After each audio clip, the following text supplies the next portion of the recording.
This is the fifth part of the reading of Chapter 4 of An Outline of Esoteric Science by Rudolf Штайнер. I am starting this part on paragraph 59, the beginning of the Earth description.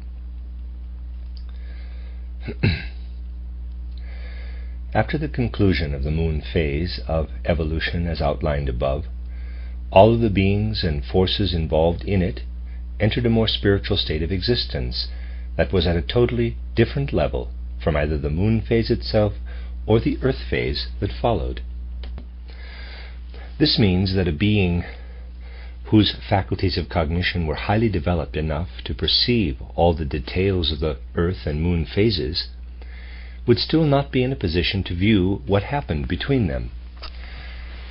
As far as such a being is concerned, at the end of the moon phase, the cosmic beings and forces would have disappeared as if into nothingness, so to speak, and would reappear out of the darkness of the cosmic womb after a certain interim period had elapsed. Only a being with far higher faculties would be able to trace the spiritual events taking place in the interim. At the end of the interim period, the beings who had been involved in evolutionary events on Saturn, Sun, and Moon appeared with new abilities and faculties. Through their previous actions, the beings who were more advanced than human beings had acquired the ability to bring humans to the point of being able to develop a consciousness one level higher than the pictorial consciousness that belonged to them during the moon phase.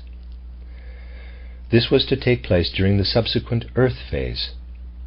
However, these human beings first had to be prepared to receive what was to be given to them.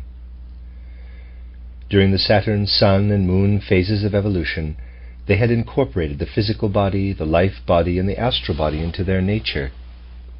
But these parts of their makeup had only received abilities and forces that enabled them to support pictorial consciousness.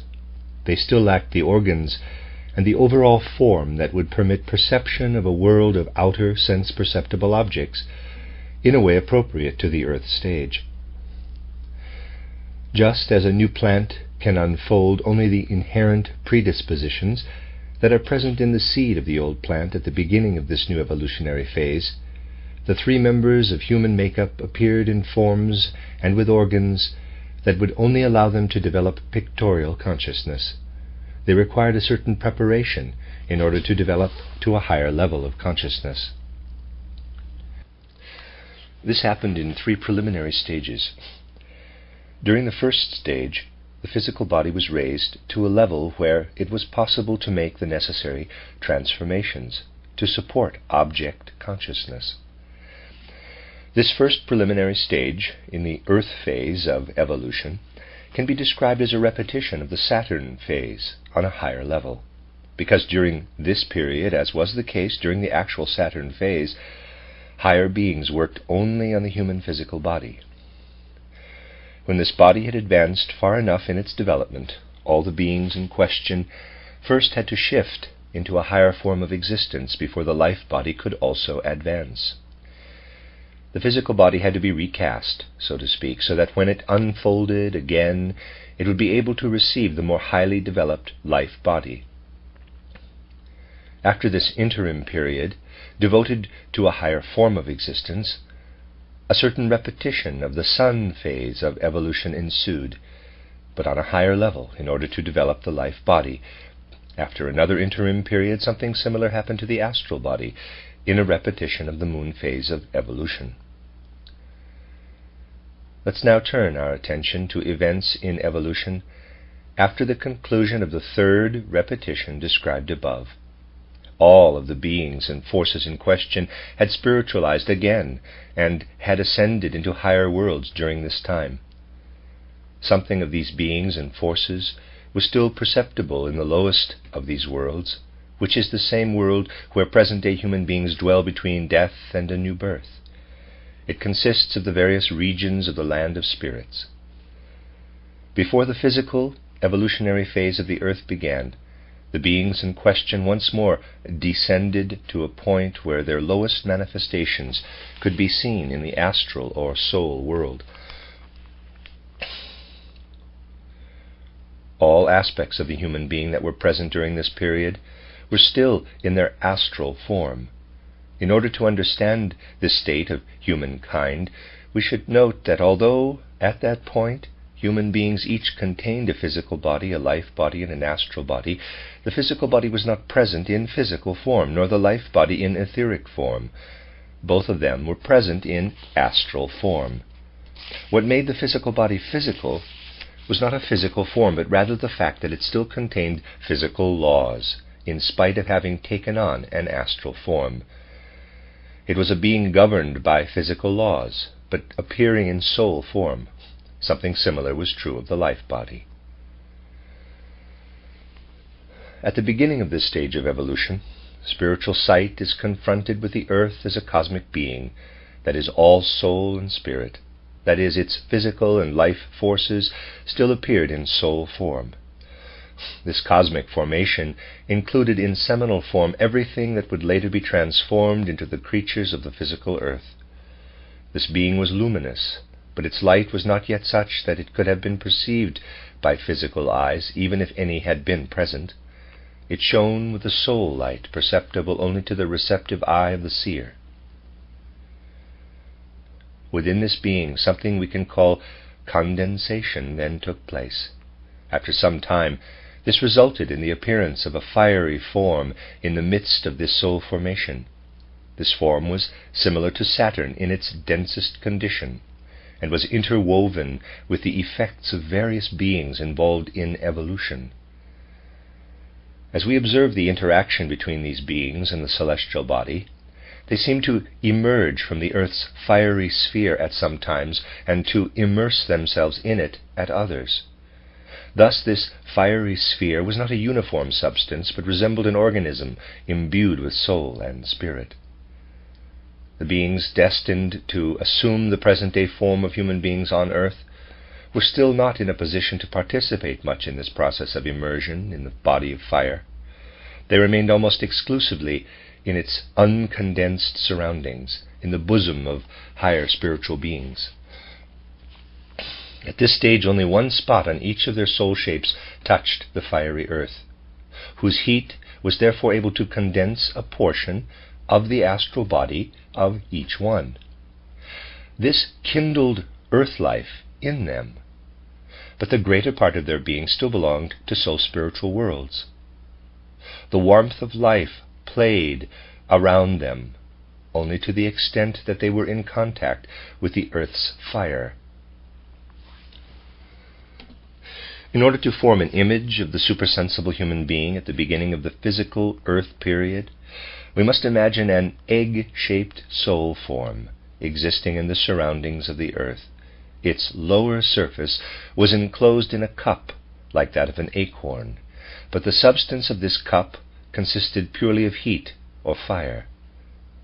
As a result of being encased in heat, not only was life kindled in the human being, but the astral body also underwent a change at the same time, incorporating the seminal beginnings of what would later become the sentient soul. Thus we can say that at this level of existence, the human being consisted of a sentient soul, an astral body, a life body, and a physical body woven of fire. The spiritual beings involved in human existence surged up and down in the astral body, while the sentient soul made the human being feel bound to the body of the earth. Human consciousness at this time was primarily a pictorial consciousness, in which spiritual beings disclosed themselves. The human being lay in the bosom of these spiritual beings, and the sensation of a personal body appeared only as a point within this consciousness. The human being looked down from the spiritual world on an earthly possession, so to speak, and had the feeling, quote, "This is yours," unquote. As the earth continued to condense, the characteristic divisions within human beings became more distinct. After a certain point in time, the earth became condensed enough so that only one part of it was still fiery, while another part took on a material form that can be described as gas or air. A change then took place in human beings too. Not only were they touched by earth's heat, but air substance was incorporated into their bodies of fire. Just as heat kindled life in human beings, the air that then played around them aroused an effect in them that can be described as spiritual sound. The human life body began to resound. At the same time, a portion of the astral body split off from it, forming the first beginnings of the mind soul that would appear later. In order to form an image of what was taking place within the human soul at this time, we must realize that higher beings were surging up and down within the earth's body of air and fire. Within the fire body of the earth, the spirits of personality were of primary significance for human beings. When heat roused human beings to life, their sentient souls acknowledged the presence of these spirits. Similarly, the beings that were called archangels, in terms of Christian esotericism, earlier on in this book, disclosed themselves in the air body. Their effects were what human beings experienced within themselves as sounds when the air played around them. When this happened, their mind souls acknowledged the presence of the archangels. Thus, what human beings perceived at this stage through their connection to the earth was not yet a collection of physical objects. Instead, they lived in sounds and in sensations of warmth that rose up in them. And in these currents of warmth and surging sounds, they perceived the spirits of personality and the archangels. However, they were not able to perceive these beings directly, but only through a veil of heat and sound, as it were. While their souls were being penetrated by these perceptions that came from the earth, human beings still experienced themselves as resting in the bosom of higher beings, and their souls were still filled with ebbing and flowing images of these beings. Earth's evolution continued, again expressing itself in a condensation. Watery substance was incorporated into the earth body, which then consisted of three elements: the fiery element, the airy, and the watery. Prior to this, however, an important event took place. An independent cosmic body separated from the earth of fire and air. In the course of further evolution, this developed into our present-day sun. Previously, earth and sun had been one body, and at this point the earth still contained everything that is included in our present-day moon. The sun separated from the earth because certain higher beings could no longer continue to tolerate the presence of condensed, watery matter in their own evolution, and in what they had to accomplish for the sake of the earth. From the general earth body they extracted the substances that were suited only to their purposes, and withdrew from the earth to form a new dwelling place for themselves on the sun. They then worked down upon the earth from outside. From the sun, see page 168, humankind's own further evolution, however, required a setting where matter continued to condense. Human beings also underwent a change as a result of the incorporation of liquid substance into the earth body. From this point on, not only did fire stream into human beings and the air play around them, but their physical bodies incorporated liquid substance. At the same time, the etheric part of them changed and became perceptible to them as a delicate body of light. Formerly, human beings had felt streams of warmth rising up toward them out of the earth, and had sensed the air pressing in on them through sound. But now the watery element also permeated their bodies of air and fire, and they saw its ebbing and flowing as brightening and dimming light. A change took place in their souls too. The first beginnings of the consciousness soul were added to those of the sentient and mind souls. The angels or sons of life work in the element of water, and it is they who also actually generate light. For human beings, it seemed as if the angels appeared to them in the light. Certain higher beings, formerly present within the earth body itself, were now working on it from the sun. This changed all their effects on the earth. Earth-bound human beings would not have been able to feel the sun being's effects any more if their souls had been constantly turned toward the earth that supplied their physical bodies. So an alternation in human states of consciousness developed. The sun beings pulled human souls away from their physical bodies at certain times, and as a result humans began to alternate between a purely spiritual existence in the bosom of the sun beings and a state of being united with the body and receiving Earth's influences. When human beings occupied physical bodies, currents of warmth streamed toward them, air masses surrounded them with sound, and liquids flowed in and out of them. When they were outside of these bodies, they rested in the bosom of higher beings, and images of these beings surged through their souls. At this stage of its evolution, the earth experienced two different periods. During one it was allowed to surround human souls with its substances and clothe them in bodies. During the other these souls deserted it, and only the bodies remained, and both the earth and its human beings were in a state of sleep. We can state quite objectively that at this point in the distant past, the earth was going through periods of day and night. This was expressed physically and spatially in the fact that the earth moved in relation to the sun, bringing about the alternation between daytime and nighttime. This movement was caused by the interaction of sun beings and earth beings. The day period occurred when the surface of the earth, where humans were evolving, faced the sun. Night, that is the time when human beings led a purely soul existence, occurred when the surface was turned away from the sun. We must not imagine, however, that the earth's movement around the sun in those ancient times was already similar to what it is today. Circumstances were still quite different then. However, even at this point, it may be useful to hint that the interrelationships of spiritual beings inhabiting celestial bodies are a cause of these bodies' movement. Causes that are soul-like and spiritual in character move these celestial bodies into position and set them in motion in ways that allow spiritual circumstances to be played out in the physical realm. Turning our gaze toward earth during its night time, we would see its body in a corpse-like state, since it consisted for the most part of the disintegrating bodies of human beings whose souls were in a different state of existence. The differentiated fluid and gaseous structures that made up human bodies were disintegrating and dissolving into the rest of the earth's mass. Only outwardly unattractive seminal nuclei remained, the parts of physical human bodies that the interaction of fire and the human soul had been building up ever since the beginning of the earth phase of evolution. These nuclei had been growing increasingly dense.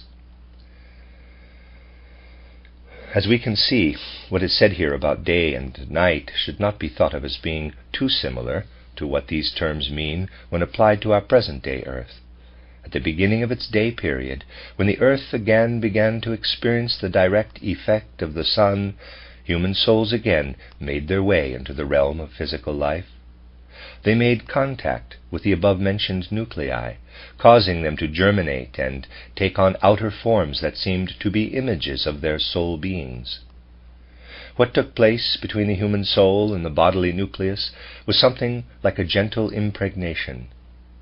Now these embodied souls also began to attract masses of air and water and incorporate them into their bodies. Air was forced out of the differentiated body and drawn in again, the first beginnings of what later became the process of respiration. Water was also taken in and expelled. The process of digestion began in its earliest form. These were not yet perceived as external processes, however. A kind of outer perception took place through the soul only in the case of the above-mentioned impregnation-like process, when the soul dimly felt its own awakening to physical existence as it contacted the seminal nucleus extended toward it by earth. It heard something that can be approximately expressed in the words, quote, "This is my form," unquote. The resulting feeling, which we might call a dawning of the I feeling, persisted in the soul throughout its connection with the physical body. In contrast, the soul still experienced the assimilation of air in a purely soul-spiritual way, as a pictorial process appearing in the form of ebbing and flowing images of sound that supplied the germinal nucleus with forms as it was differentiating. The soul felt surrounded by surging sounds on all sides and sensed how it shaped its body in accordance with these sound forces. This was how human figures took shape at that stage. To present-day consciousness, they would not have been perceptible in any external world. They took shape as plant-like or flower-like shapes of delicate substance. But since they were inwardly mobile, they seemed like fluttering flowers. During their earth or day period, human beings experienced the blissful feeling of being shaped into forms such as these. The soul experienced the assimilation of watery parts as an influx of strength and inner strengthening. Outwardly it appeared as the growth of the physical human structure. As the direct influence of the sun waned, the human soul also lost its ability to control these processes, and they were gradually discarded. The only aspects remaining were the ones that permitted the above-mentioned nucleus to mature. Meanwhile, human beings left their bodies and returned to the spiritual state of existence. Since not all parts of the earth's body were used in building up human bodies, we must not imagine that the earth during its night period consisted only of disintegrating corpses and nuclei waiting to be awakened. These were all embedded in other structures that took shape out of the earth's substances. What was happening with these structures will be described later. The process of condensing the earth's substance, however, continued. The solid element, which we can call earthy, was added to the liquid. At this point, human beings also began to incorporate the earthy element into their bodies during their times on earth. As soon as this began, the forces their souls brought with them from their body-free times no longer had the same power as before. Prior to this, each soul had shaped its body out of the fiery, airy, and watery elements in accordance with the tones that resounded around it and the images of light that played around it. The soul was no longer able to do this when it was confronted with a solidified figure. So from this point onward, other powers intervened in the process of fashioning the body. What remained of the human being when the soul slipped out of the body was no longer a mere nucleus that was roused to life by the returning soul. It had become a formation in which the force necessary for its own re-enlivening was inherent. When the soul departed, it left behind something more than a mere after-image of itself. It also sank part of its enlivening power into that image. When the soul reappeared on earth, it could no longer merely rouse its image to life. The re-enlivening had to take place within the image itself. The spiritual beings working down upon earth from the sun now maintained this enlivening power in human bodies, while even when the human beings in question were not present on earth. When the soul incarnated during this period, it not only felt surrounded by surging sounds and light images in which it sensed the presence of the next higher beings. Through receiving the earthy element, it also experienced the influences of still higher beings who had chosen the sun as their sphere of activity. Formerly, human beings had experienced themselves as belonging to spirit-soul beings, with whom they were united during their body-free state, and the I of each human being still existed in the bosom of these spirits. Now, however, how the I confronted human beings during physical embodiment was no different from how everything else around them appeared during that time. From this point onward, independent likenesses of soul-spiritual human beings were present on earth. Compared to present-day human bodies, these likenesses were formations of a very delicate material nature, since earthy portions were intermingled in them only in the very finest state, comparable to how present-day human beings use their organ of smell to take in very finely dispersed substances coming from an object. Human bodies were like shadows. However, since they were distributed over the entire earth, they came under certain influences of the earth that are different in character on different parts of its surface. Previously, bodily likenesses had corresponded to the human soul being that enlivened them, and had therefore been essentially similar everywhere on earth. But now differences appeared among these human forms, preparing the way for what later appeared as racial differences. While bodily human beings were becoming increasingly independent, the formerly intimate connection between earth humans and the world of spirit and soul was loosening to a certain extent. At this point, when souls left their bodies, these bodies continued to live a life of a sort. If evolution had continued in this direction, the earth would have become petrified under the influence of its solid element. To supersensible cognition, looking back on these circumstances, it becomes evident that when human bodies were abandoned by their souls, they were solidifying more and more. After a while, human souls returning to the earth would not have been found any usable material to unite with, since all the substances that could have been utilized by human beings would have been used up in filling the earth with the hardened remains of earlier embodiments. At this point, however, something happened that gave the whole process of evolution a different direction. Everything that would have contributed to permanently hardening the earth's solid substance was expelled. At that point, our present-day moon withdrew from the earth, and everything that had previously contributed directly to fashioning lasting forms on earth now worked down from the moon indirectly and in a weakened form. The higher beings responsible for this form fashioning had decided that they were no longer going to contribute their effects from within the earth, but were going to work on it from outside. As a result, a distinction appeared among human bodily structures that must be regarded as the beginning of gender separation into male and female. The previous inhabitants of the earth, human figures composed of finely dispersed substance, had brought forth their offspring, new human forms, through the interaction of the two forces within each individual, the force of the seed and the enlivening force. These offspring were now transforming themselves. In some of them, the germinal force of the element of spirit and soul worked more strongly, while in the other group the force that enlivened the germinal nucleus was stronger. This was brought about by the weakening of the solid element's power through the withdrawal of the moon. The interaction of these forces became more delicate than it was previously, when it took place within a single body. As a result, the offspring were also finer and more delicate. They entered the earth in a fine material state, and only gradually incorporated the finest solid particles. This made it possible for human souls returning to the earth to unite with bodies once again.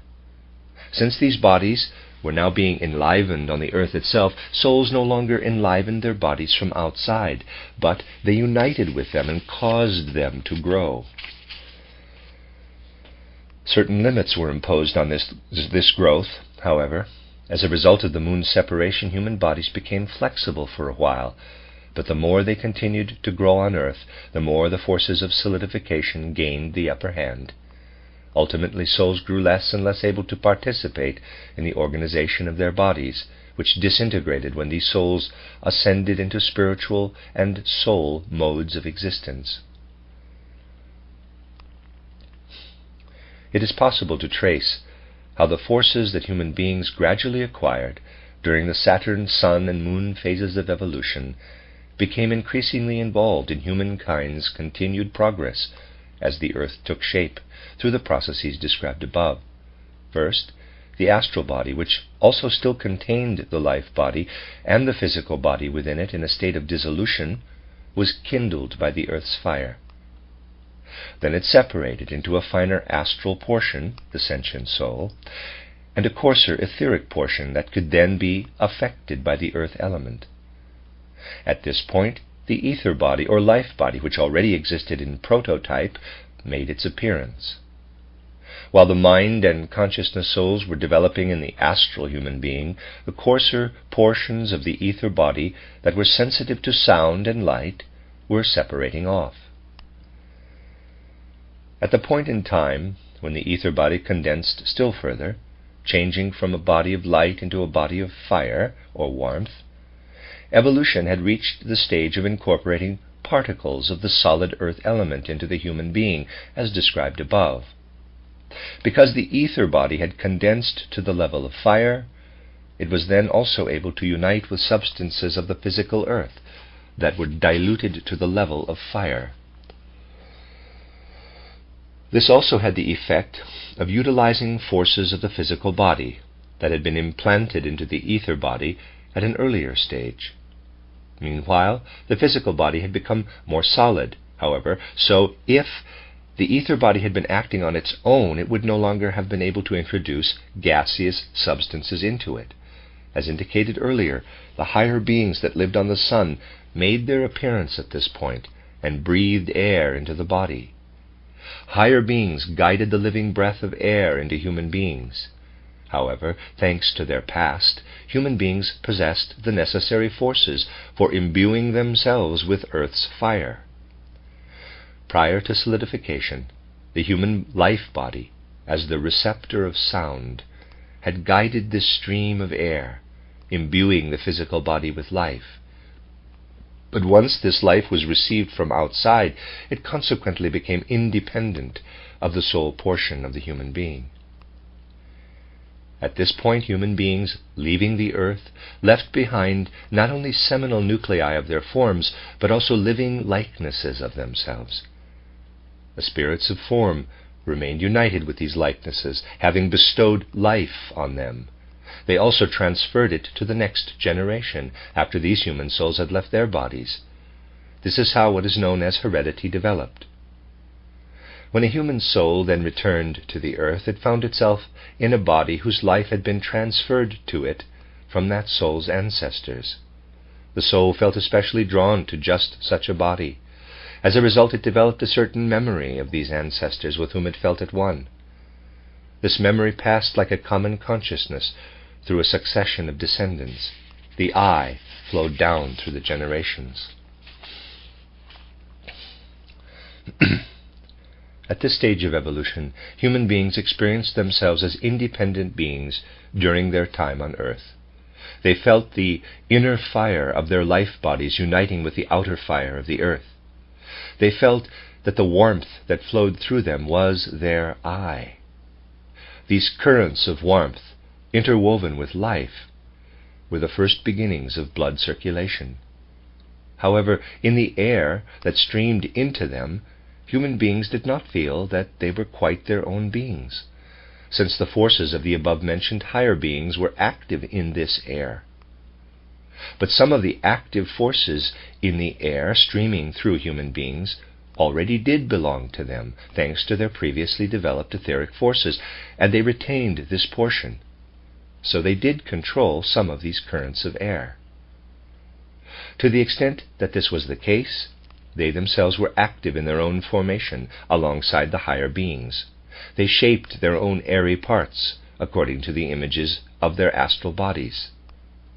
While air was streaming into their bodies from outside, becoming the basis of respiration, part of the internal air separated and developed into an organism that was then imprinted onto human beings, forming the basis for what would later become the nervous system. Thus, at this time, warmth and air connected human beings to the external world of the earth. In contrast, they sensed nothing of the solid element that was being introduced. Although it was involved in their incarnation on earth, they could not perceive its introduction directly, but only in a dull state of consciousness, and in the form of images of the higher beings at work in this element. At an earlier stage, they had also perceived the introduction of liquids in the form of such images of superior beings.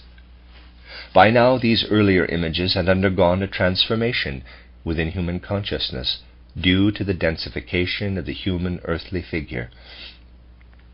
The liquid element was suffused with the solid, So the addition of solids also had to be experienced as something coming from higher beings, acting from outside the human being. In their souls, human beings were no longer able to possess the power to guide this process of incorporation, because it now had to serve the human body that was built up from outside. They would have destroyed the form of this body if they had tried to guide the process themselves. Thus what they took in from outside seemed to them to be commanded by the higher beings who were working on fashioning the human body. The human beings of this time did feel that they were I beings. Each had a mind-soul as part of the astral body and used it to experience inwardly, in the form of images, what was happening outside, and also to penetrate the delicate nervous system. Thanks to the life that flowed from generation to generation, they felt themselves to be the descendants of their ancestors. They breathed and felt their breathing to be the effect of the higher beings described earlier as the spirits of form. And they also obeyed the spirits of form in taking in the nourishment that these beings' impulses brought them from the outer world. Human beings were least aware of their origin as individuals, feeling only that they had been influenced by the spirits of form, who expressed themselves in the earth's forces. Their relationship to the outer world was guided and directed. This was expressed in the fact that they were somewhat conscious of the soul's spiritual activities taking place behind their physical world. It is true that they did not perceive these spiritual beings in their actual form. Instead, they experienced sounds, colors, and so on in their own souls, and knew that the deeds of spiritual beings were active in this world of mental images. Communications from these beings resounded toward human beings, who received their manifestations in images of light. The most inward feelings of earth humans came from the images they received through the element of fire or warmth. They already distinguished between their own internal warmth and the currents of warmth in their earthly surroundings. The spirits of personality disclosed themselves in these currents, but human beings were only dimly conscious of what stood behind these currents of outer warmth, perceiving in them only the influence of the spirits of form. When heat exerted powerful effects on their surroundings, human souls felt that spiritual beings were inflaming the surroundings of the earth, and that a spark given off by these beings was warming the inner being of each soul through and through. Human beings did not yet make this same distinction between outside and inside with regard to the effects of light. The feelings produced in the souls of earth humans by light images appearing in their surroundings were not always the same. There were times when human beings experienced these images as external ones, specifically during their period of growth on earth, shortly after having descended from the body-free state into incarnation.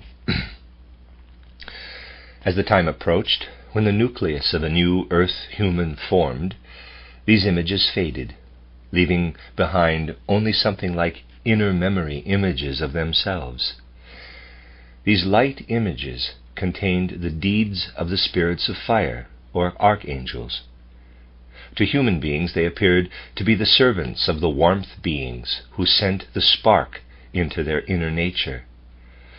When the outer manifestations of these spirits of fire were extinguished, human beings experienced them inwardly as mental images or memories and felt united with their forces. This was indeed the case, because what they received from these spirits allowed human beings to work on the surrounding atmosphere so that it began to shine.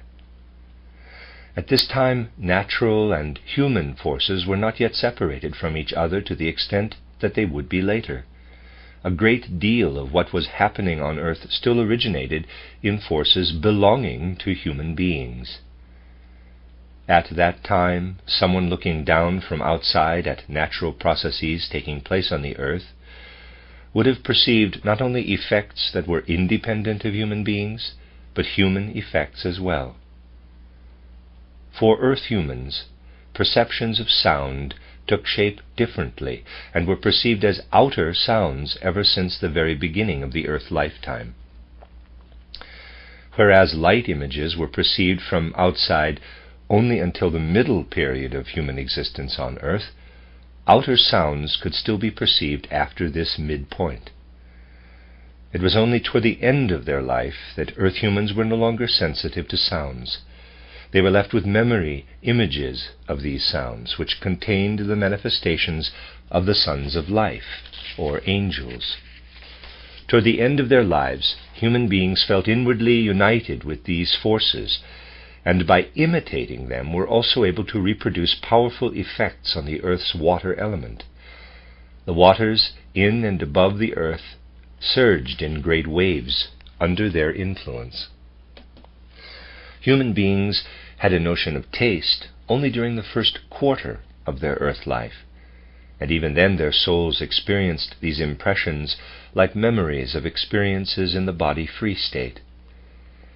As long as human beings had these sensations, their bodies continued to densify by taking in outer substances. In the second quarter of their Earth life, although their growth continued, human forms were already completely developed. During this time, human beings were not yet capable of forming a mental image of the solid element, and could therefore perceive living beings other than themselves only through the effects these beings produced in warmth, light, and sound. In the first quarter of their lives, human beings received the above-mentioned impressions of taste only from the watery element. The outer form of the human body was a copy of the inner soul state of the human being. The parts containing the potential for what would later form the head were the most completely developed, while the other organs gave the impression of appendages and were shadowy and indistinct. However, Earth humans varied with regard to their forms. Their appendages were developed to a greater or lesser extent, depending on the earthly circumstances of their lives. These circumstances varied from place to place on the earth. The appendages were more prominent in areas where human beings were more entangled in the earthly world. The human beings whose previous development made them most mature at the beginning of the earth's physical evolution, and who had therefore been able to experience contact with the element of fire right at the beginning, when the earth had not yet condensed into air, were then able to develop their potential heads to the greatest degree of perfection. These were the human beings who were most harmonious in themselves. Others had only been ready for contact with the element of fire once the earth had already developed air. They were more dependent on outer circumstances than humans of the first type, who experienced the spirits of form clearly in the element of warmth. In earthly life, humans of the first type felt that they retained a memory of togetherness with these spirits in the body-free state. Human beings of the second type were less aware of this memory of the body-free state. They experienced their fellowship with the spiritual world primarily through the light impressions of the spirits of fire, or archangels. There was also a third type of human being There was also a third type of human beings who were even more entangled in earth existence. These were the ones who had only been able to come into contact with the element of fire after the earth separated from the sun and assimilated the watery element. Their feeling of belonging to the spiritual world, particularly at the beginning of the earth phase, was especially weak. They experienced this connection only when human beings began to feel the effects of the archangels, and especially those of the angels, in their inner conceptual life. In contrast, at the beginning of the earth period, these human beings were full of active impulses for deeds that could be accomplished under earthly circumstances. Their appendage organs were especially strongly developed. Before the moon's separation from the earth, the moon forces in the earth had led to increasing densification, and as a result human souls returning from the body-free state were no longer able to incarnate into some descendants of the nuclei left behind on the earth by human beings. The forms of these descendants had become too solidified, and the moon forces had made them too dissimilar to human forms to receive human souls.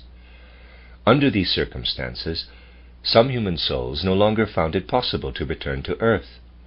Only the strongest and most mature human souls felt up to the task of transforming growing earthly bodies so that they could blossom into human figures. And only some of the bodily descendants of human beings became the vehicles of earthly human beings. Others, because of their densified forms, were only capable of receiving souls that were on a lower level than human souls. Meanwhile, some human souls were forced not to participate in the earth phase of evolution at that time and had to embark on a different course. There were souls who found no place on earth already at the time when the sun separated from the earth. They were removed to another planet to develop further. Under the guidance of cosmic beings, this planet detached itself from the general mass of the cosmos that was still united with the earth at the beginning of its physical evolution. The sun had already disconnected itself. This planet is the one whose physical expression is known to outer science as Jupiter. The names of celestial bodies and planets are used here in exactly the same sense that a more ancient science spoke of them. The intended meaning becomes clear from the context. Just as the physical earth is only the physical expression of an organism of spirit and soul, this is also the case with every other celestial body. And just as observers of the supersensible do not use the name earth to mean merely the physical planet, or the name sun to mean merely the physical fixed star, they also have broad spiritual contexts in mind when they speak of Jupiter, Mars, and so on. Of course, the shapes and functions of the celestial bodies have changed since the times described here. In a certain respect, even their locations in space have changed. We can only recognize the connection between our present-day planets and their ancestors if we are able to trace their evolution back into the far distant past by means of supersensible cognition. The souls described above continued to develop on quote-unquote Jupiter.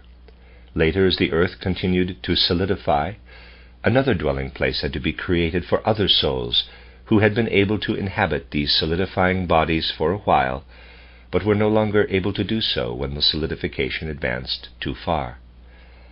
An appropriate place for their further evolution was created for them on Mars. Even while the earth was still united with the sun and was incorporating its airy elements, it had become evident that some souls were not fit to participate in the earth phase of evolution at that time, because they were too strongly affected by the body's earthly configuration.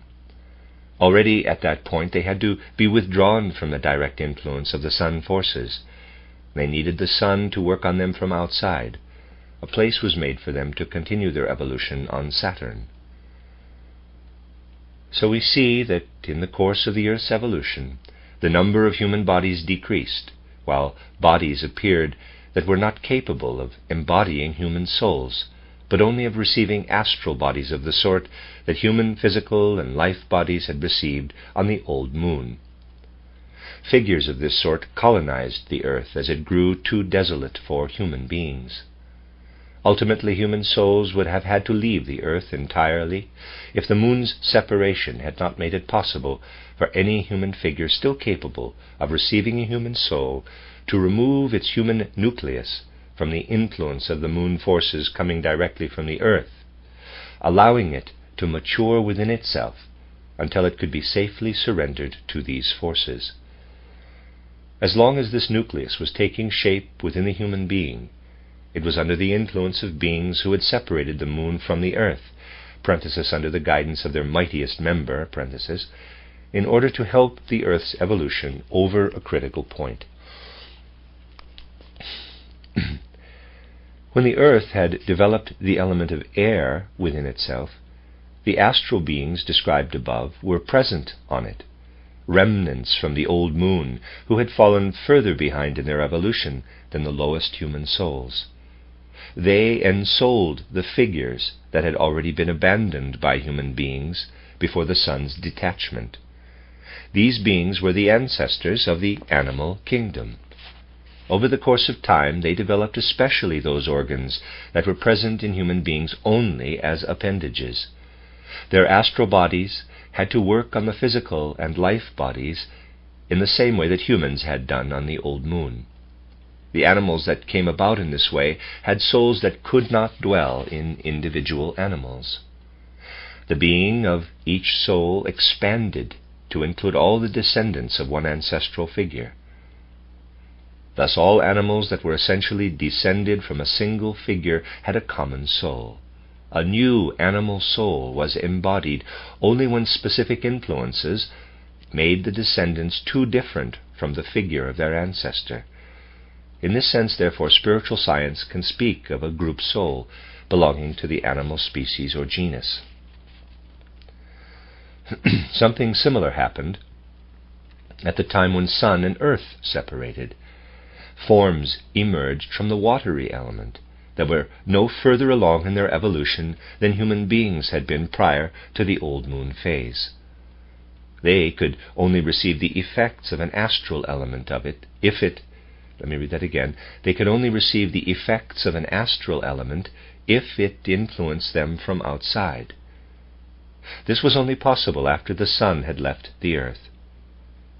Each time the earth's sun period commenced, the sun's astral element stimulated these figures to form their life bodies out of the earth's etheric element.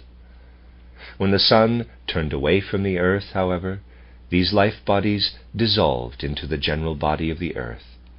Thus, as a result of cooperation between the sun's astral element and the earth's etheric element, the physical forms that were the ancestors of the present-day plant kingdom emerged from the waters. On earth, human beings became individualized soul beings. The astral bodies that the spirits of motion had poured into them on the moon divided into sentient mind and consciousness souls on earth. When their consciousness souls had advanced far enough to be able to shape bodies fit to receive them, the spirits of form endowed each of these with a spark of their own fire, kindling the I in each one. After this point, each time human beings left their physical bodies, they were in the spiritual world, where they met the beings who had given them their physical bodies, their life bodies, and their astral bodies during the Saturn, Sun, and Moon phases of evolution, and had brought them to the level of the Earth phase.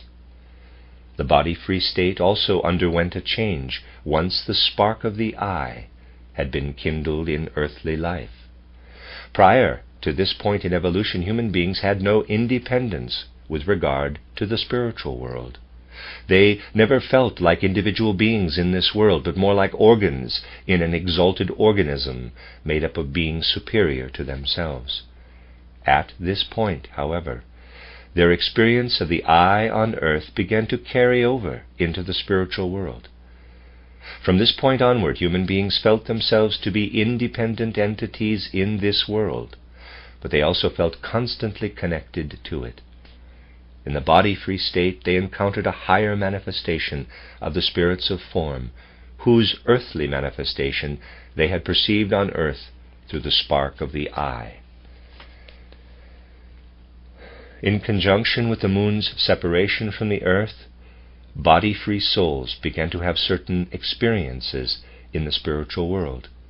Reproducing human bodies that were capable of receiving soul individualities was possible on earth only because some formative forces had been transferred from the earth to the moon. This brought human individualities into the domain of the moon beings. Lingering echoes of earthly individuality were possible in the body-free state only because souls in this state also remained in the domain of the mighty spirits, who had brought about the moon's separation. This process developed in such a way that immediately after leaving their earthly bodies, souls could see the exalted sun beings only in the reflected radiance of the moon beings, as it were. Souls were able to see these exalted sun beings directly only after having been sufficiently prepared by beholding this reflection. The earth's mineral kingdom also came about through expulsion from the general evolution of humankind. Its structures were what remained solidified when the moon separated from the earth. The only portion of the soul element that felt drawn to these structures had remained at the Saturn stage and was therefore only suited to shaping physical forms. All events mentioned here and in what follows took place over the course of vast periods of time. We cannot go into a discussion of the time frame here. The processes described here present the earth phase of evolution from the external side. Considered from the spiritual side, it looks like this. The spiritual beings that pulled the moon out of the earth and united their own existence with it, thus becoming earth-moon beings, brought about a specific configuration of the human organism through the forces they sent down to earth from that cosmic body. Their effect was directed at the newly acquired human eye, and made itself felt in the interplay between this eye and the astral body, ether body, and physical body. As a result, it became possible for human beings to consciously reflect the wisdom-filled configuration of the cosmos in themselves, to reproduce it as if in a mirror of knowledge. Let's recall our earlier description of how human beings, during the old moon period, achieved a certain degree of independent organization through the separation of the sun at that time. They achieved a more independent level of consciousness than they could have derived directly from the sun beings themselves.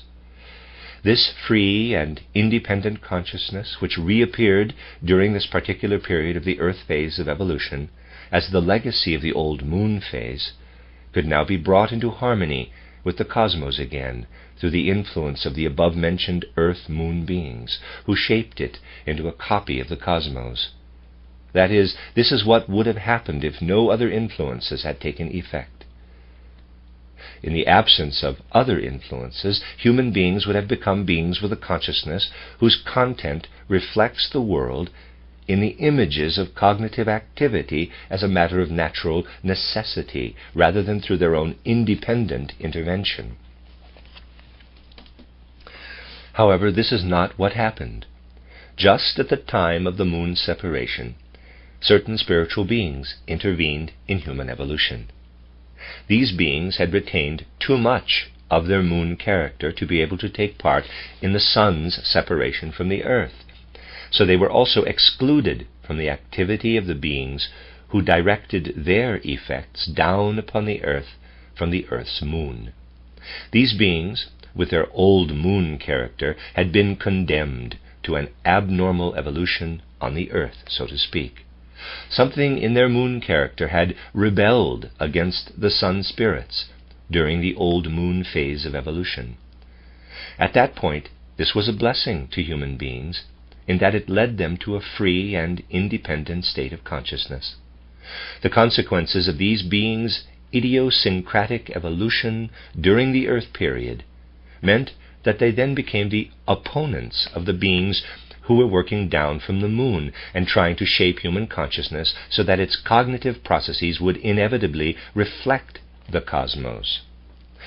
What had helped human beings achieve a higher level on the old moon proved contrary to adaptations that had become possible through the earth phase of evolution. The old moon character of the opposing powers gave them the ability to work on the human astral body, specifically in the sense of the descriptions above, to make it independent. They exercised this ability by giving the astral body a certain independence for the duration of the earth phase, in contrast to the involuntary and unfree state of consciousness that would have been brought about by the Earth-Moon beings. It's difficult to find expressions that can be employed to describe how the above-mentioned spiritual beings affected human beings in this period of the primeval past. We must not imagine their effects to be like present-day natural influences, nor are they like the effect one person now has on another by using words to awaken inner forces of consciousness, allowing the other person to learn to understand something or to be stirred to moral or immoral actions. In this primeval period, the effect of these beings was not a natural influence, but a spiritual one, working in a spiritual way and transferring itself from the higher spiritual beings to human beings in accordance with the state of human consciousness at that time. We totally miss the essence of this if we imagine it as an effect of nature. But, on the other hand, if we say that beings with old moon character approached human beings in order to quote-unquote seduce them and win them over to their own goals, we are using a symbolic expression that holds good only as long as we remain aware of its symbolic character and are quite clear about the spiritual reality behind the symbol. It's the end of this section. I have actually finished paragraph 79 on page 228 of An Outline of Esoteric Science. This is the 6th part of chapter 4 of An Outline of Esoteric Science by Rudolf Штайнер, the chapter entitled Cosmic Evolution and the Human Being, and I'm beginning on page 228, paragraph 80. The effect of the spiritual beings who had remained at the moon stage had two consequences for human beings. Because these beings aroused the possibility of independently regulating and mastering the images of consciousness in the astral body, human consciousness was stripped of the character of merely mirroring the cosmos. Human beings became masters of their knowledge. However, this control originated in the astral body, and so the I, which was actually superior to this body, became constantly dependent on it. This meant that in the future, human beings would be exposed to the ongoing influence of a lower element in their nature, and would therefore be able to sink below the level specified for them by the Earth-Moon beings in the course of cosmic events. In the time that followed, the abnormally developed moon beings exerted a continual influence on human nature. We can contrast these old moon beings, who can be called the Luciferic spirits, to the others who worked down from the Earth's moon to shape human consciousness into a mirror of the cosmos, but gave it no free will. They gave human beings the possibility of unfolding free activity in their consciousness, but at the same time they gave them the possibility of error and of evil. As a result of these processes, human beings' relationship to the sun spirits was different from the one predestined for them by the Earth-Moon spirits, who strove to develop the mirror of human consciousness in such a way that the influence of the sun spirits would have dominated all of human soul life. These processes were thwarted, and a conflict came about in human beings between the influence of the sun spirits and that of the spirits who had developed abnormally during the moon phase of evolution. This conflict made it impossible for human beings to recognize the physical effects of the sun as such. These remained concealed behind earthly impressions of the outer world. The human astral element filled with these impressions was drawn into the domain of the I. From that point onward, this I, which would otherwise only have felt the spark of fire bestowed on it by the spirits of form, and would have subordinated itself to their commands in everything pertaining to outer fire, worked on outer phenomena of warmth through the astral element injected into it, creating a bond of attraction between itself and the earth's fire. This meant that human beings became entangled in earthly matter to a greater degree than had been predestined for them. Previously, each human being had a physical body consisting primarily of fire, air, and water, with only a trace of solid earth substance, but now the solid body grew denser. And whereas previously human beings had been more delicate in their organization and had hovered above solid ground in a sort of floating, swimming movement, they now had to descend from the surroundings of the earth onto parts that were already more or less solidified. The character of the spiritual influences described above, the fact that they were neither natural influences nor ones that work between human beings on a soul level, explains how they could have such physical effects. Soul effects that human beings have on each other do not work as deeply into the bodily element as the spiritual forces that we are considering here. Because human beings were exposing themselves to the outer world's influences through their own mental images, they were subject to error. And because they were living their lives in accordance with desires and passions that they did not allow higher spiritual influences to control, the possibility of illness appeared. One particular effect of the Luciferic influence, however, was that the human beings could no longer experience a given earthly lifetime as a continuation of body-free existence. From this point onward, they assimilated earthly impressions that could be experienced by the astral element injected into them. These impressions united with the forces that destroyed the physical body. Human beings experienced this as a dying off of their earthly life, and so death made its appearance, brought about by human nature itself. This points to a significant mystery of human nature, the human astral body's connection to disease and death. At this point, conditions set in that specifically affected the human life body.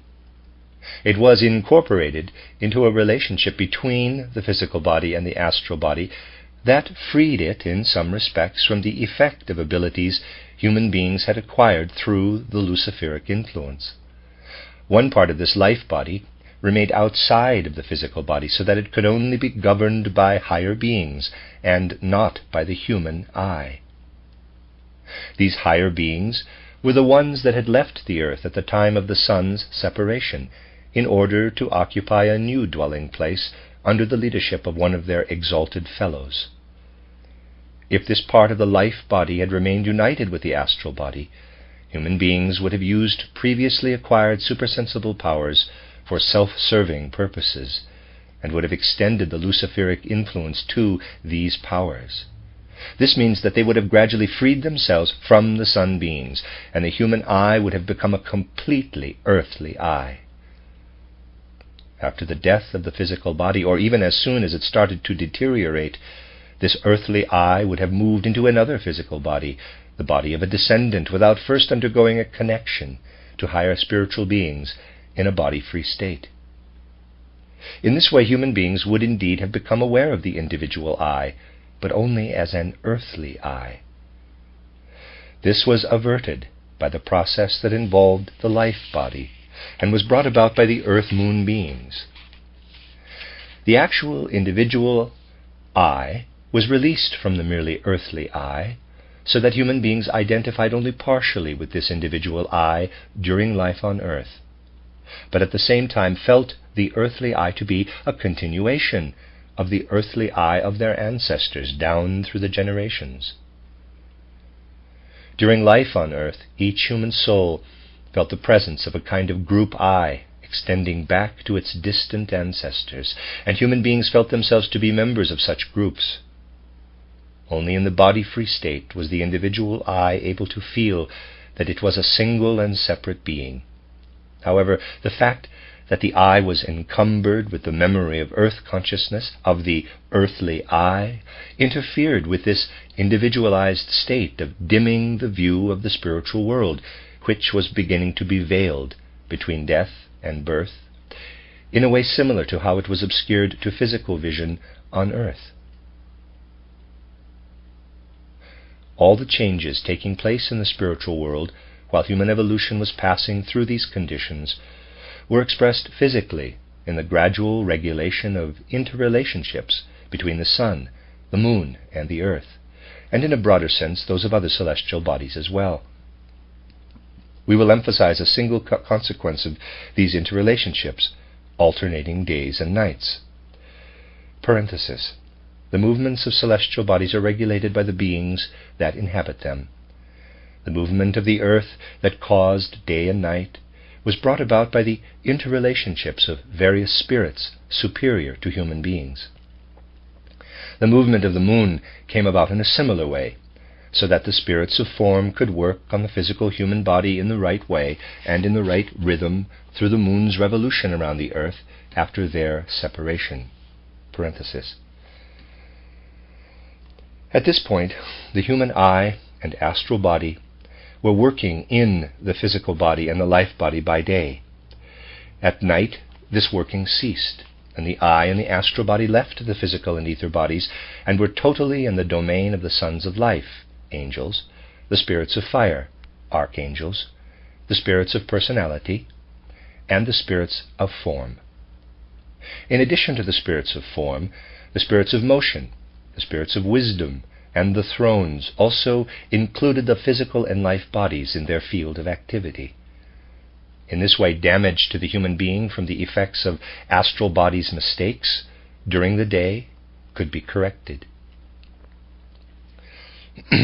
Now that the number of human bodies on earth was increasing again, there was no longer any reason for them not to receive human souls.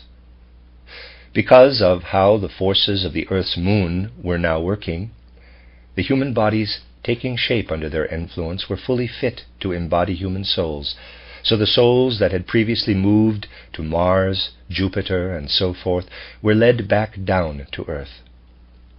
This meant that there was a soul available for each human descendant born over the course of the generations. This continued over a long period of time, so the movement of souls back to earth corresponded to the increase in the number of human beings. At this time, souls undergoing earthly death and leaving their bodies retained a memory-like echo of earthly individuality during the body-free state. The effect of this memory was that these souls reincarnated whenever bodies appropriate for them were born again on earth. As time went on, human offspring came to include both people with souls that came from outside, those who were appearing on earth for the first time since its very earliest stages, and others with souls reincarnating on earth. During the period that followed, there were fewer and fewer of the young souls that were appearing for the first time, and more reincarnated souls. But for a long time the human race did consist of these two types of human beings as a result of this state of affairs. During this period, human beings felt more united with their ancestors through their common group I during life on earth, while the experience of the individual I was correspondingly stronger in the body-free state between death and a new birth. The souls coming from celestial space to enter human bodies were in a different situation from the ones who already had one or more earth lives behind them. The new souls brought with them into physical life on earth only the conditions they had been subjected to by the higher spiritual worlds and by their own experiences outside the earthly domain. The others had added conditions themselves during earlier lifetimes. At this point, the destiny of the new souls was determined by things that lay outside their new earthly circumstances, while the destiny of the reincarnated souls was determined also by what they themselves had done in earlier lifetimes under earthly circumstances. Along with reincarnation, individual human karma also appeared. The fact that the human life body had been withdrawn from the astral body's influence, as described above, meant that the circumstances of reproduction did not fall within the scope of human consciousness, but were subject to control by the spiritual world. When a soul was meant to descend into the earthly sphere, the impulse to reproduce appeared in earth humans. To a certain extent, this whole process was shrouded in mysterious darkness as far as earthly consciousness was concerned.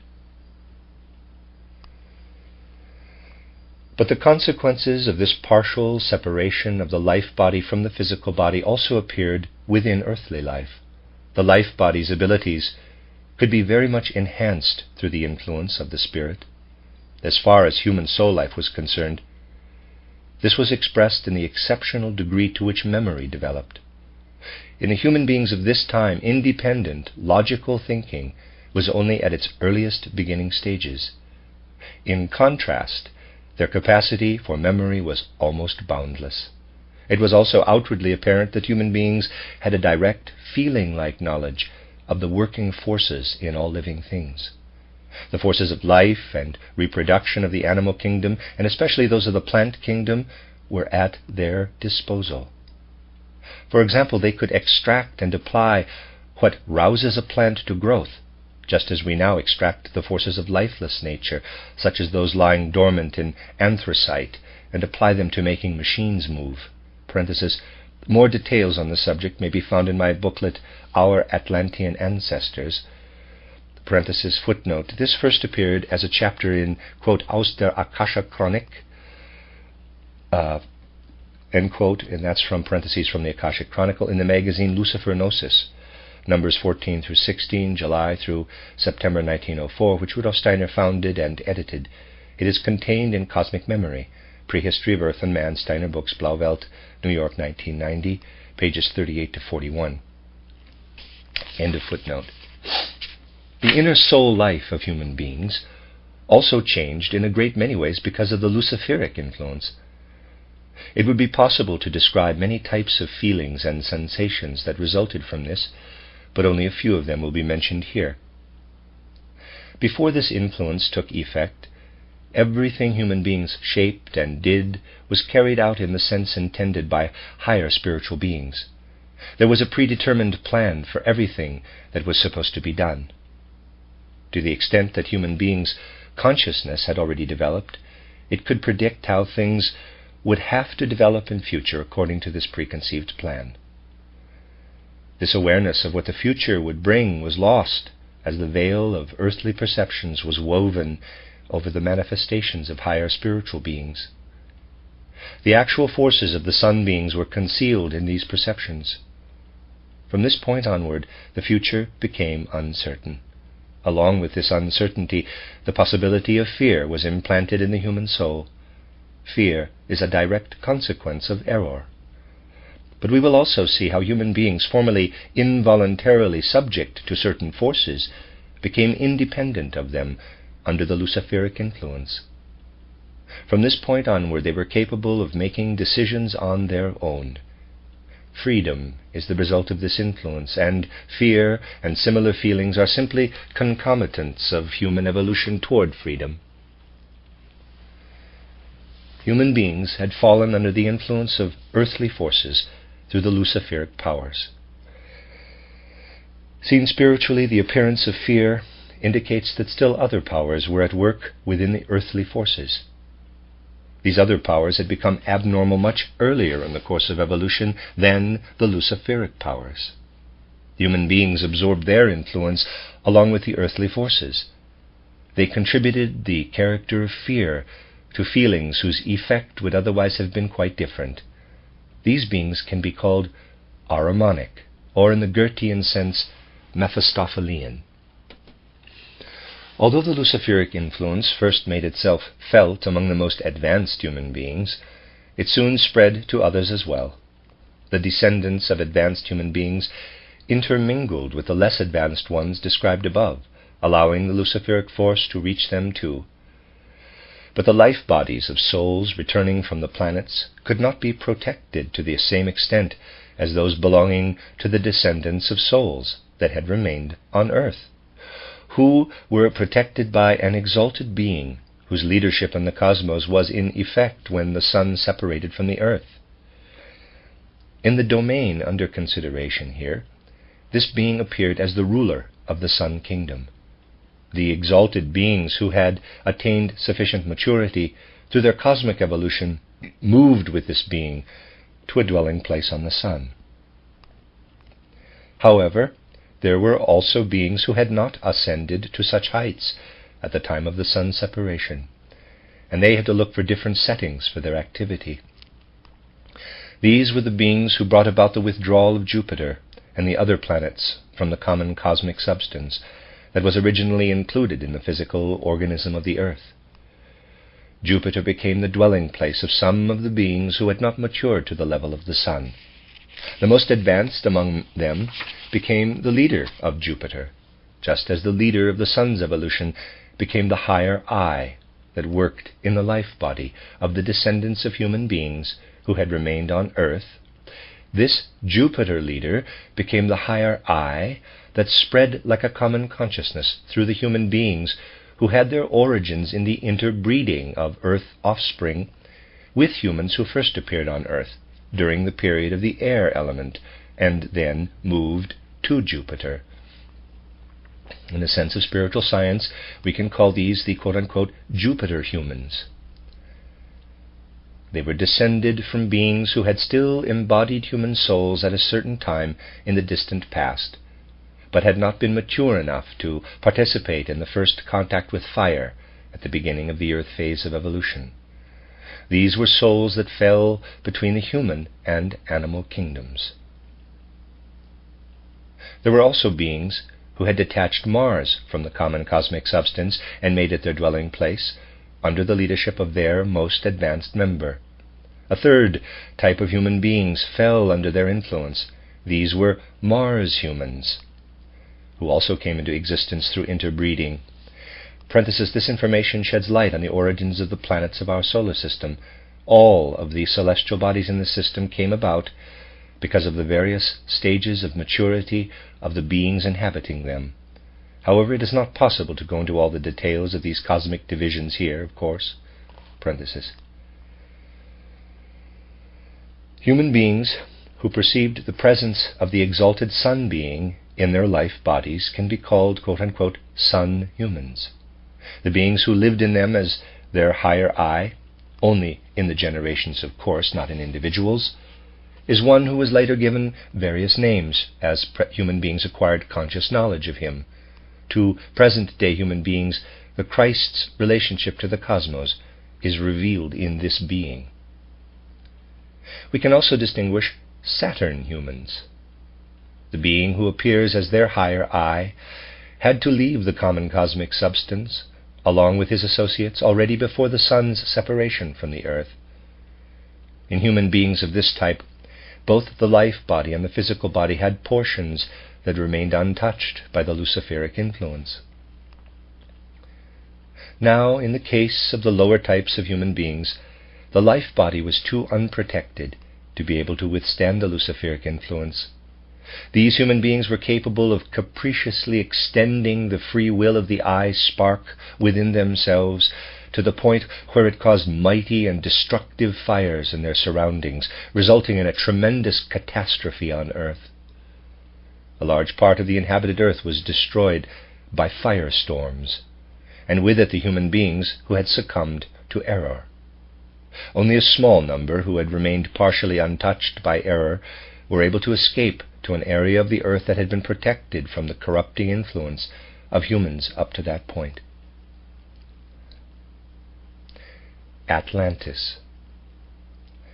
The land in the area presently covered by the Atlantic Ocean proved to be an especially appropriate dwelling place for this new breed of humanity. The human beings who were most untouched by error retreated to this area. Only scattered groups occupied other areas of the earth.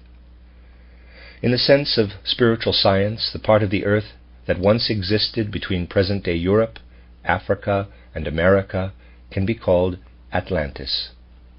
Footnote, see Plato's Timaeus 24-25e and Critias 112e to 121c. End of footnote. Parenthesis. The relevant literature makes references of a sort to the pre-Atlantean stage of humanity's evolution that is described in the preceding section of this chapter. It is called the Lemurian age of the earth, and it is followed by the Atlantean age. However, the time when the moon forces had still not unleashed their primary effects can be called the Hyperborean age. This is preceded by still another age that coincides with the very earliest period in the physical evolution of the earth. In the biblical tradition, this time prior to the intervention of the luciferic beings is called the Age of Paradise. and human beings' descent to earth and their entanglement in the world of the senses is known as the expulsion from paradise. Parenthesis. The Atlantis period of evolution was the period of the actual division of the human race into the Saturn, Sun, Jupiter, and Mars groups. This division had only been prefigured prior to that time. The separation of the waking and sleeping states also had specific consequences that became especially evident among humankind on Atlantis. The human astral body and the eye spent the night in the domain of superior beings, up to and including the spirits of personality. Part of the life body was not bound up with the physical body, and because human beings were able to remain united with this part during sleep, they were able to have perceptions of the sons of life, or angels, and the spirits of fire, or archangels. Because of the Luciferic influence, however, their perception of the spirits of personality remained unclear.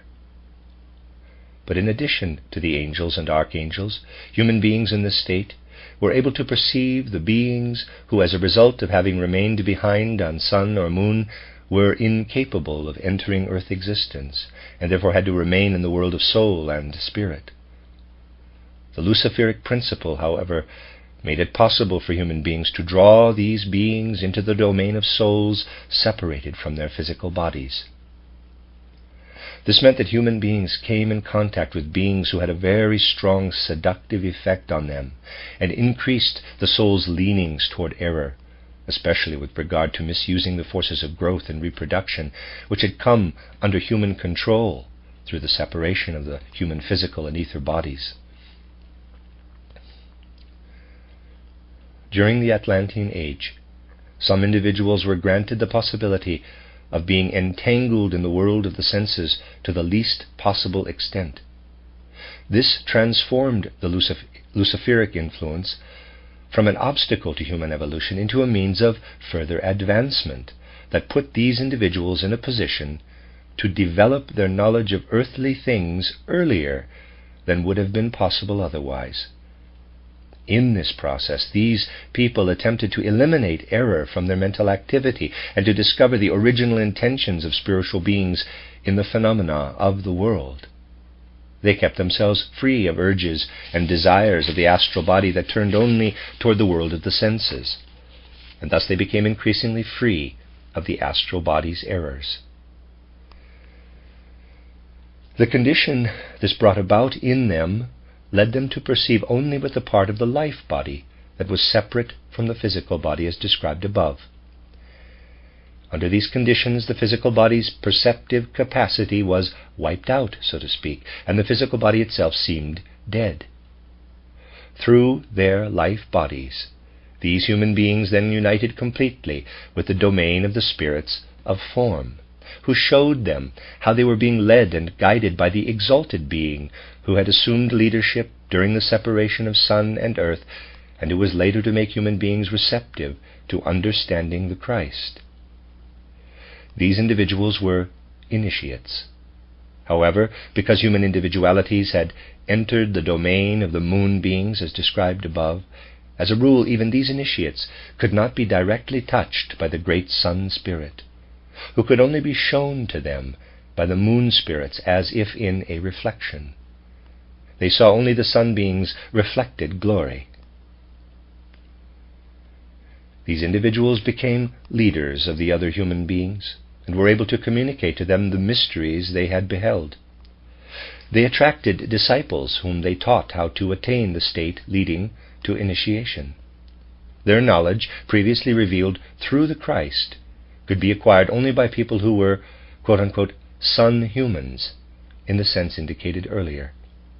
They nurtured their mysterious knowledge and the practices that led to it in a special place we'll call the Christ Oracle, or Sun Oracle. That is, quote-unquote, oracle in the sense of a place where the intentions of spiritual beings are perceived. What is said here about the Christ will be misunderstood unless we consider the fact that supersensible knowledge necessarily sees the appearance of the Christ on earth as an event that was foretold by those who were already aware of the meaning of the Earth's evolution prior to this event. It would be a mistake to assume that these initiates had a relationship to the Christ that would only be possible later, after his actual appearance on earth. However, they were able to grasp in a prophetic way and make comprehensible to their disciples that anyone touched by the power of the Sun being sees the Christ approaching the earth. Other oracles were called into being by the Saturn, Mars, and Jupiter humans. The vision of the initiates of each group was directed upward only as far as the being who could be discerned as the corresponding higher I in the life bodies of the members of their group. This is how the wisdom of Saturn, Jupiter, and Mars acquired followers. In addition to these methods of initiation, there were also methods for those who had absorbed too much of the Luciferic principle to allow as large a part of the life body to separate from the physical body as was the case in Sun humans. In these people, the astral body retained more of the life body in the physical body, and they were incapable of being brought to a prophetic revelation of the Christ through the above-mentioned conditions. Because of the Luciferic principle's greater influence on their astral bodies, they had to undergo more difficult preparations before being able, in a less body-free state than the others, to behold the other higher beings, though not the Christ. Among the beings they were able to behold, however, were certain ones who, although they had left the earth when the sun separated from it, were not yet at a level that would have permitted them to participate in the sun's evolution for any length of time. After the sun's separation from the earth, these beings pulled Venus out of the earth in order to make it their dwelling place. The being who became their leader also became the higher I of the group of initiates and their followers described above. Something similar happened with the leading spirit of Mercury with regard to humans of a different type. This is how the Venus and Mercury oracles came about. Human beings of the particular type who had absorbed the most Luciferic influence were able to reach up only as far as the leader of the beings who had been the first to be expelled from the sun's evolution. This being did not occupy a particular planet in cosmic space, but lived in the surroundings of the earth itself, having reunited with it after returning from the sun. This being manifested as the higher I of human beings, who can be called followers of the Vulcan oracle.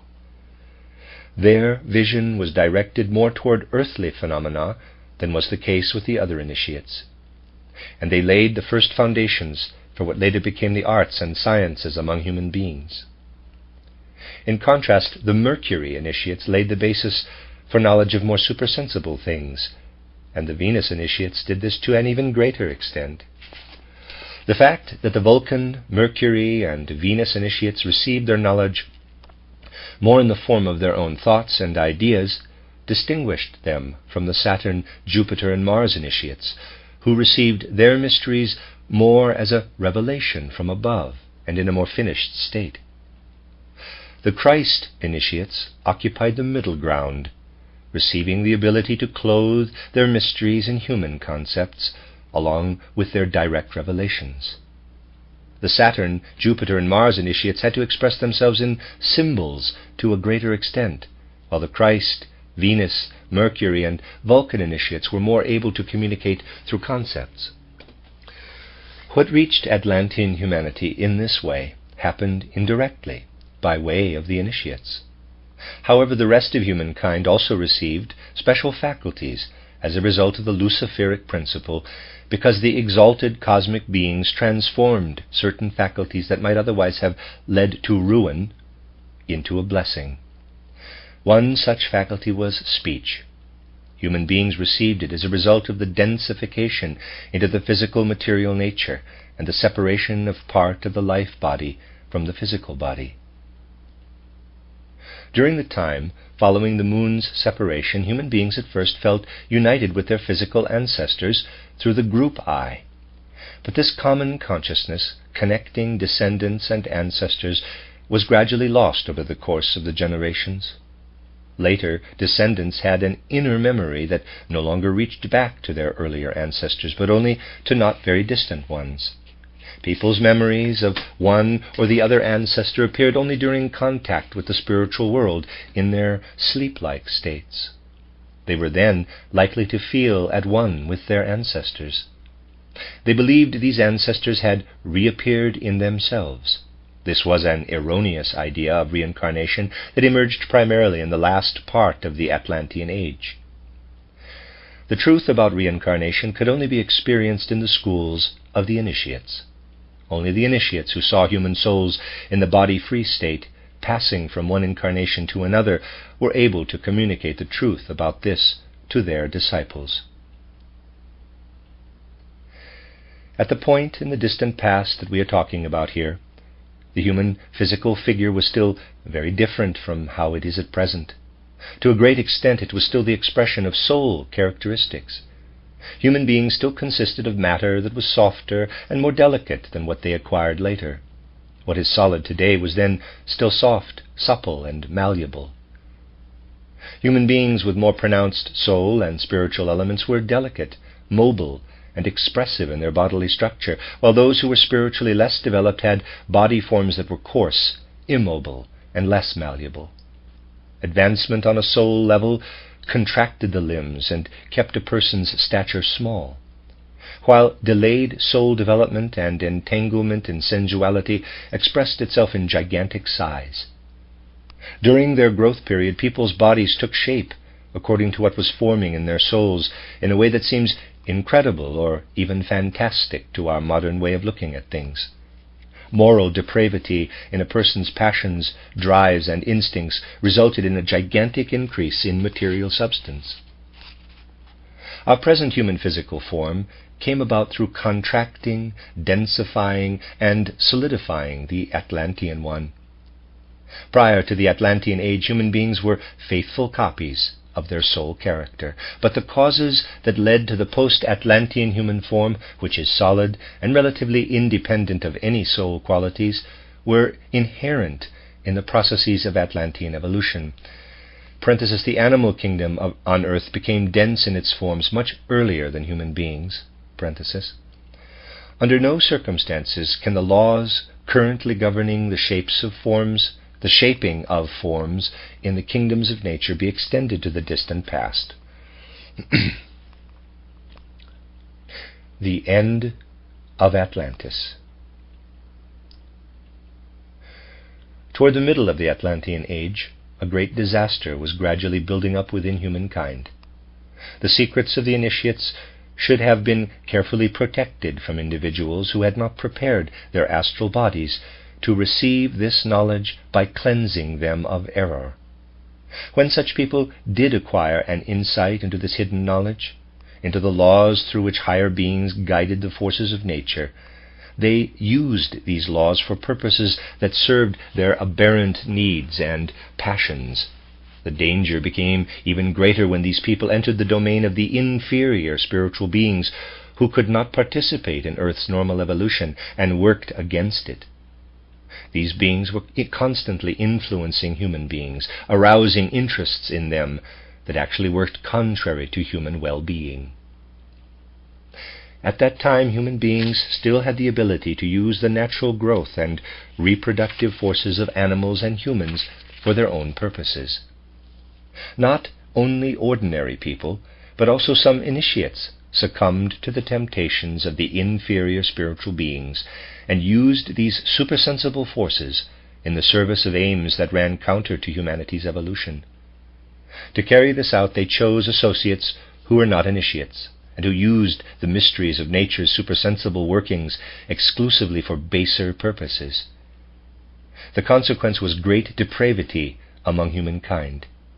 The evil spread further and further, and since the forces of growth and reproduction, when uprooted and applied out of context, have a mysterious connection to certain forces at work in air and water, these human actions released powerfully destructive natural forces. This led to the gradual destruction of the Atlantean region through catastrophes involving the Earth's air and water. The Atlanteans, at least those who did not perish in the storms, were forced to emigrate. The storms were changing the entire face of the earth. Europe, Asia, and Africa on one side, and America on the other were gradually acquiring the shapes they have today. Hordes of emigrants headed for these lands.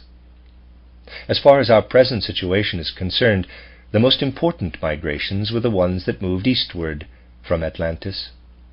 Europe, Asia, and Africa were gradually settled by descendants of the Atlanteans. Various peoples, differing in their degrees of both development and depravity, took up residence there. In their midst marched the initiates, who guarded the mysteries of the oracles and established centers in various regions where the services of Jupiter, Venus, and so on were cultivated in both the good sense and the bad.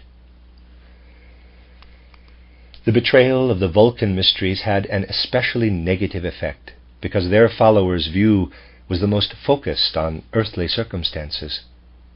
This betrayal forced human beings to become dependent on spiritual beings whose prior development made them reject everything coming from the spiritual world that had evolved as a result of the earth's separation from the sun. As a result of this, these beings worked specifically in the human element that resulted from having sensory perceptions that drew a veil over the spiritual element. From this point onward, these beings acquired a great deal of influence over many of the earth's human inhabitants. This influence first made itself felt in the fact that human beings were increasingly deprived of the feeling for the spiritual element.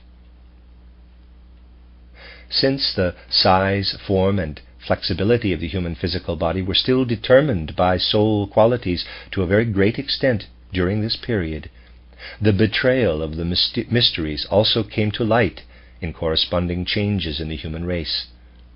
Amorphous human figures, grotesque in both size and shape, were created wherever human depravity was especially evident, wherever supersensible forces were placed in the service of baser drives, desires, and passions.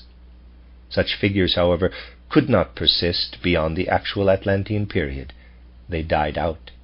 Physically, post-Atlantean humankind developed from Atlantean ancestors whose bodily forms had already solidified in a way that did not allow them to succumb to soul forces that were contrary to nature. There was a certain period in Atlantean evolution when the laws prevailing in and around the earth resulted in conditions that forced human forms to solidify.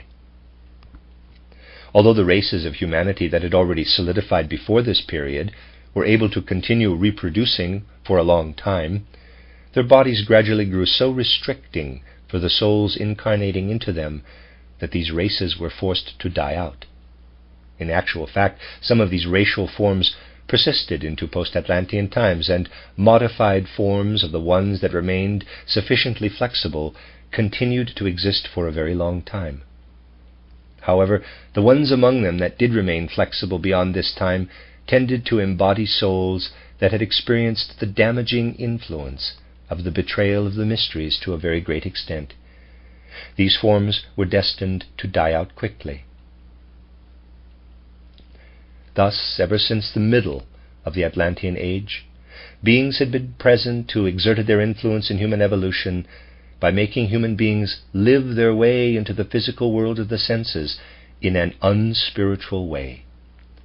This went so far that instead of the true form of this world, people saw phantasmagoric delusions and illusions of all sorts.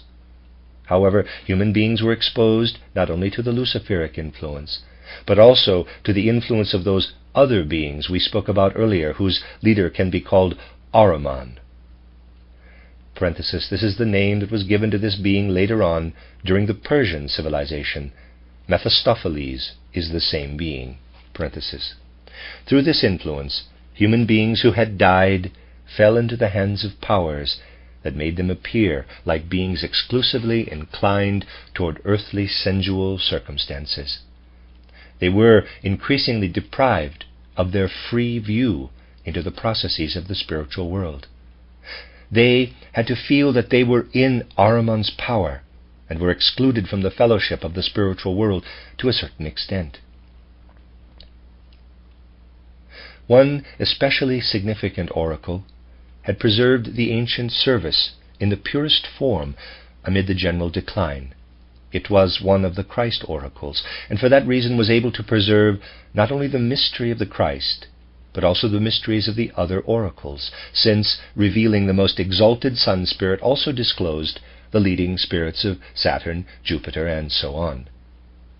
The initiates of this sun oracle knew the secret of how to generate for this or that human being the types of life bodies that had been possessed by the best initiates of Jupiter, Mercury, and so on. With the means at their disposal, which cannot be discussed further here, they effectively perpetuated reproductions of the best life bodies of ancient initiates, and implanted them later in suitable individuals. The Venus, Mercury, and Vulcan initiates made it possible for similar processes to take place with regard to astral bodies. At a certain point in time, the leading Christ initiate was isolated with a few associates who were only capable of receiving the secrets of the cosmos to a very limited extent, because they were naturally predisposed to having physical and life bodies with the least degree of separation between them. At that time, such individuals were the best ones to assure the further progress of humankind. Because they experienced less and less during the sleeping state, the spiritual world was increasingly closed to them, and they lacked all understanding of what had been revealed in ancient times, when human beings occupied only life bodies rather than physical bodies. The individuals in the immediate surroundings of this leader of the Christ oracle were the most advanced with regard to reuniting the physical body with the portion of the life body that was formerly separate from it. This reunification was gradually being accomplished among human beings as a consequence of changes that had taken place in their Atlantean home and on Earth in general. Human physical and life bodies were coinciding to an ever greater extent. As a result of this, human beings lost their previously boundless faculty of memory, and a life of thought began for them.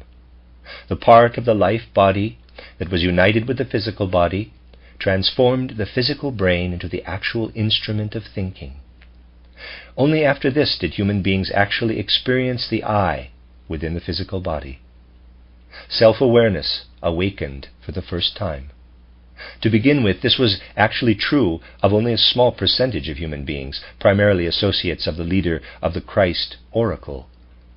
The masses of human beings scattered over Europe, Asia, and Africa preserved the remnants of older states of consciousness to varying degrees, and therefore experienced the supersensible world directly. Post-Atlantean civilizations, ancient India. The Christ initiates' associates were people of highly developed intellect, but of all the people living at that time, they had the least experience in the supersensible domain. This initiate moved with them from the west to the east to an area in Central Asia, wanting to protect them as much as possible from contact with human beings of less advanced consciousness. He educated these associates of his, and more especially their descendants, in accordance with the mysteries that were revealed to him.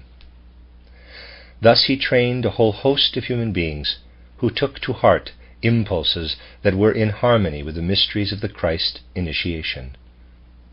From among them he selected the 7 best to receive life bodies and astral bodies that were reproductions of those of the 7 greatest Atlantean initiates. In this way he educated one successor for each of the initiates of Christ, Saturn, Jupiter, and so on. These 7 new initiates became the teachers and leaders of the human beings who had settled in the southern part of Asia, specifically in ancient India. Since these great teachers were actually endowed with reproductions of the life bodies of their spiritual ancestors, what was present in their astral bodies, namely the knowledge and understanding they had assimilated themselves, did not extend to what was revealed to them through their life bodies. If this revelation was to speak in them, they had to silence their own knowledge and understanding. When they did so, the exalted beings who had spoken to their spiritual ancestors also spoke through them and out of them. Except when such beings were speaking through them, these were simple people, gifted with whatever degree of intellectual and emotional education they had acquired on their own. At that time, India was occupied by human beings who had superbly preserved a living memory of the ancient Atlantean state of soul that had permitted experience in the spiritual world. A large number of these people also possessed a very strong tendency of heart and mind to want to experience this supersensible world. Thanks to the wise guidance of destiny, the majority of people of this type, who came from the best portions of the Atlantean population, had migrated to southern Asia. In addition to this majority, others had immigrated at different times. The Christ initiate mentioned above appointed his 7 greatest disciples to be the teachers of this association of human beings, to give their wisdom and their commandments to this group of people. For many of these ancient Indians, very little preparation was required to enliven in them the barely extinguished faculties that led to observing the supersensible world, because a longing for this world was actually a fundamental mood of Indian souls. They felt that the original home of human beings was in this supersensible world, that they had been transplanted from this world to the world that can be provided by outer sensory perception and the sense-bound intellect. They felt that the supersensible world was the true one, and that the sensory world was Maya, an illusion of human perception. They strove by all possible means to open a view into the spiritual world. They were unable to develop any interest in the illusory world of the senses, or only to the extent that it proved to be a veil over the supersensible world. The power that the 7 great teachers could exert on people like this was tremendous, and what they revealed made its way deep into human souls.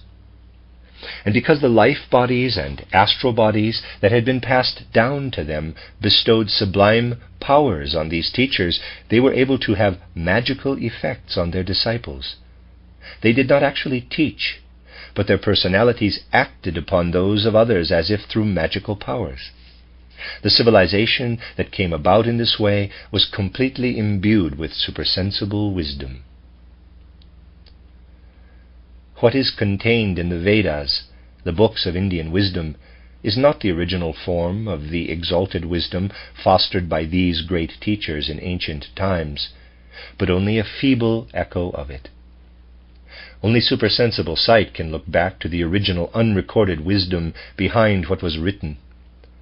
An especially prominent characteristic of this original wisdom is the harmony and accord that existed among the various oracles of Atlantean times. Each of the great teachers could divulge the wisdom of one of the oracles, and these various aspects of wisdom were in complete harmony, because the fundamental wisdom of the initiation that prophesied the coming of the Christ stood behind all of them. However, the teacher who was the spiritual successor of the Christ initiate did not present what this initiate himself, who had remained in the background of evolution, was capable of revealing. Initially, it was not possible for the Atlantean Christ initiate to pass on his high office to any post-Atlantean individual. In contrast to the Atlantean Christ initiate, who was able to completely transmute his perception of the Christ mystery into human concepts, the Indian Christ initiate was only capable of presenting a reflection of this mystery in signs and symbols, because his humanly acquired conceptual abilities could not encompass this mystery. Nonetheless, the result of the union of the 7 teachers was a panorama of wisdom expressing their knowledge of the supersensible world, only parts of which could have been promulgated in the old Atlantean oracle. This panorama revealed the exalted leadership of the cosmic world and quietly alluded to a great sun spirit, the concealed being who was enthroned above the beings revealed by the 7 teachers. What the term ancient Indians means here is not what is usually understood by it. No outer documents have come down to us from the time we are speaking of here. The nation of people now known as Indians belongs to a historical stage of evolution that came about only much later than this.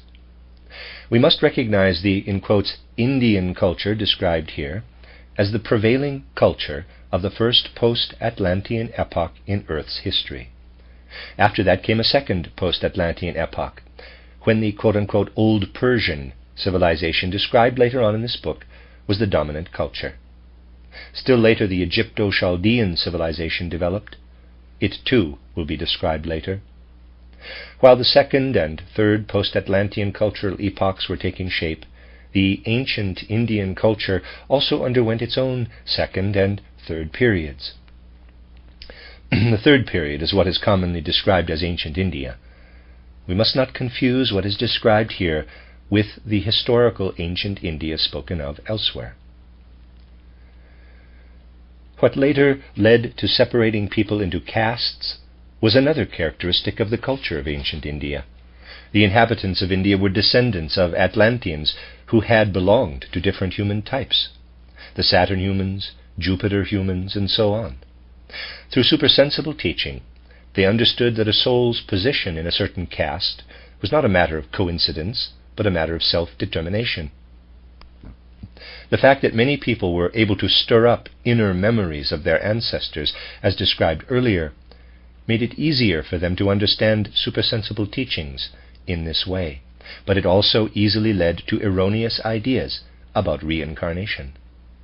During the Atlantean Age, the truth about reincarnation could only be acquired through the initiates. Similarly, during the earliest Indian times, this truth could only be acquired through direct contact with the great teachers. In fact, the mistaken concept of reincarnation that was described earlier was extremely prevalent among the people who had spread out over Europe, Asia, and Africa after the sinking of Atlantis.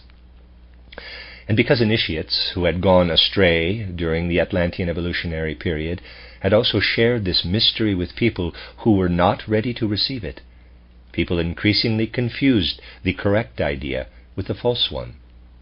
Many of these people still possessed a dusk-like kind of clairvoyance as a legacy of the Atlantean Age. While the Atlanteans entered the domain of the spiritual world during sleep, their descendants experienced this spiritual world in abnormal, intermediate states between waking and sleeping. In these states, images of an older time to which their ancestors had belonged appeared in them, so they considered themselves reincarnations of people who had lived in those times. Teachings about reincarnation that contradicted the initiate's genuine ideas on the subject spread over the entire earth. Ancient Persian civilization.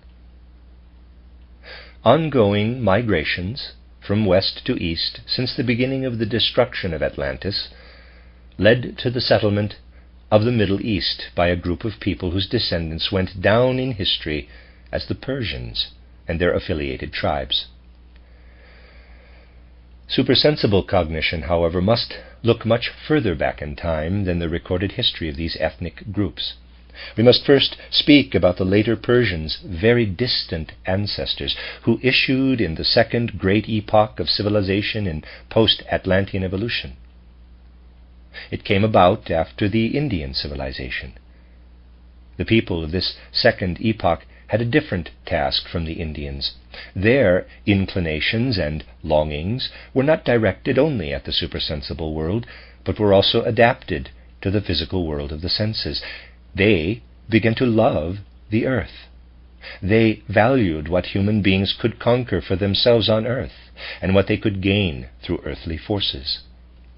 Their accomplishments as a warrior nation, and the methods they invented for extracting the earth's treasures, are related to this characteristic of their nature. There was no danger that their longing for the supersensible would turn them completely away from the illusion of the physical sense-perceptible world. On the contrary, they were more in danger of completely losing their soul's connection to the supersensible world because of their appreciation for the physical world. The character of the oracles that had been transplanted from Atlantis also reflected the general character of the people. Formerly, human beings had been able to acquire certain powers by experiencing the supersensible world.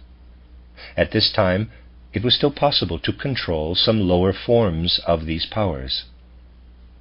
Of these powers, there were those cultivated in the oracles that guided natural phenomena in ways that served personal human interests. At this time, in the past, people still had great ability to control forces in nature that later retreated beyond the reach of human will. The guardians of the oracles, who had inner forces at their command that were related to fire and other elements, can be called magi or magicians. The legacy of supersensible knowledge and supersensible forces that they had preserved for themselves, although insignificant in comparison to what human beings had been capable of in the still more distant past, appeared in many different forms, ranging from the noblest arts, whose only purpose was the welfare of human beings, to the most reprehensible practices. The Luciferic principle prevailed in these people in a very particular way, connecting them with everything that could distract human beings from the intentions of the higher beings who would have been the sole guides of human progress if the Luciferic intervention had not happened. Even the members of this people who were still gifted with remnants of the ancient clairvoyant state, the intermediary state between waking and sleeping that was described earlier, felt very drawn to the inferior beings of the spiritual world. Because these people needed a spiritual impetus that would counteract this character trait in them, they were supplied with leadership by what had also been the source of ancient Indian spiritual life, namely the guardian of the mysteries of the Sun Oracle. For these people, the guardian of the Sun Oracle provided a leader who can be known by the name that has come down to us in history as Zarathustra or Zoroaster. But it must be emphasized that the person we are speaking about here belonged to a much earlier age than the historical bearer of that name.